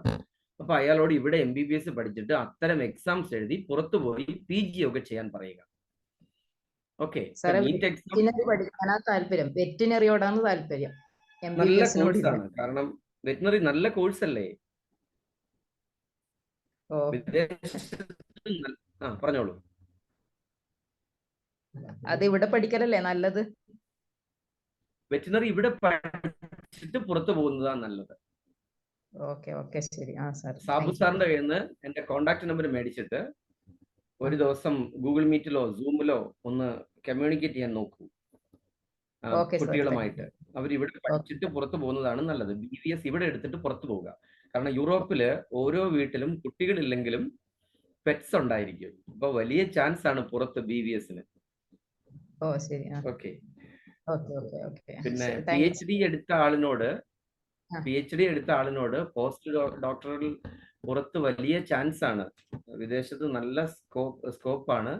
അച്ചീവനിങ് സ്കോളർഷിപ്പ്, ബ്രിട്ടീഷ് കൗൺസിൽ സ്കോളർഷിപ്പ്, അങ്ങനെ കുറെ സ്കോളർഷിപ്പുകളുണ്ട്. അപ്പം അത്തരം മേഖലയുമായി ബന്ധപ്പെട്ട് ഇൻവെസ്റ്റിഗേറ്റ് ചെയ്യാൻ പറയൂ. പിന്നെ ഇന്ത്യയിൽ തന്നെ പ്രൈം മിനിസ്റ്റേഴ്സ് സ്കോളർഷിപ്പ് ഉണ്ട്, 55 ലക്ഷം രൂപ കിട്ടും. പ്രൈം മിനിസ്റ്റേഴ്സ് PMS, അതിനും അപ്ലൈ ചെയ്യാൻ പറയുക പോസ്റ്റ് ഡോക്ടറൽ ചെയ്യുമ്പോൾ. ഓക്കെ ശരി. Thank you sir. ഞാൻ സാബു സാറിനോട് number വാങ്ങിക്കോളാം. Okay. Thank you.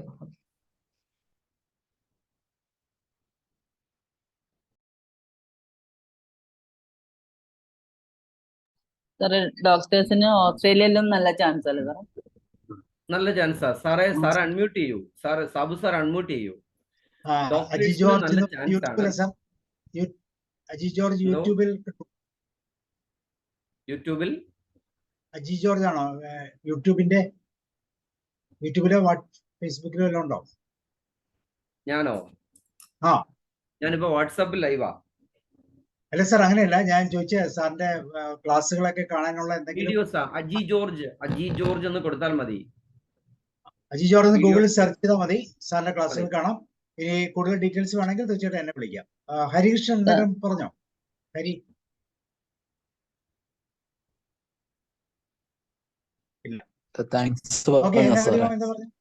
Okay, രമാദേവൻ പറഞ്ഞോ?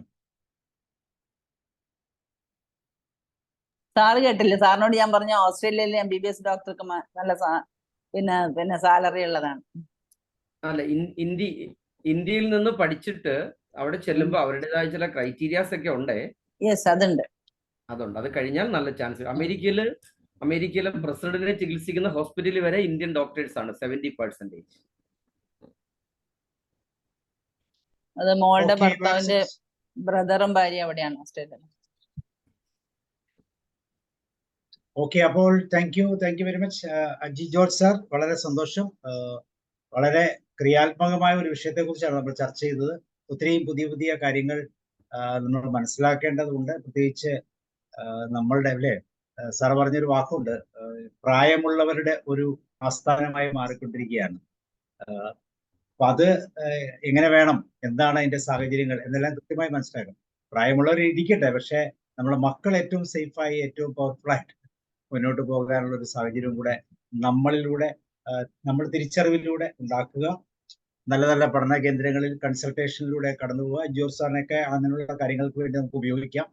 കാര്യങ്ങളെ കൃത്യമായിട്ടും വ്യക്തമായിട്ടും മനസ്സിലാക്കി നമ്മൾ ഹയർ എഡ്യൂക്കേഷൻ സ്റ്റൈലിലേക്ക് പോവുക. നമ്മൾ ഇവിടെ തന്നെ ഒരു ക്ലാസ് എടുത്തിരുന്നു, ഏതൊക്കെ വിദേശ യൂണിവേഴ്സിറ്റികളിൽ പഠിക്കാം എന്നുള്ളതിനെ കുറിച്ച് ഒരു സൈറ്റ് ഉണ്ട്. ആ സൈറ്റിൽ ഇന്ന യൂണിവേഴ്സിറ്റികളുടെ ക്രെഡിബിലിറ്റി എന്താണെന്ന് കൃത്യമായിട്ട് അന്വേഷിച്ചിട്ട് വേണം അങ്ങനെയുള്ള യൂണിവേഴ്സിറ്റികളിൽ കുട്ടികൾ പോയി പഠിക്കാൻ എന്ന് പറഞ്ഞ് ജോർജ് സാറിന്റെ ഒരു ക്ലാസ് ഉണ്ടായിരുന്നു. അപ്പൊ അതെല്ലാം ഇതിന് മാർഗനിർദ്ദേശങ്ങളാവും. ഓക്കെ, അപ്പൊ ഒരിക്കൽ കൂടി എല്ലാവർക്കും നന്ദി പറയുന്നു. നാളത്തെ പ്രോഗ്രാമിലേക്ക് എല്ലാവരും ക്ഷണിക്കുന്നു. Aji George sir, thank you once again. James Joseph, thank you. എല്ലാവർക്കും ഒരിക്കൽ കൂടി നന്ദി പറയുന്നു. Thank you. Good night. C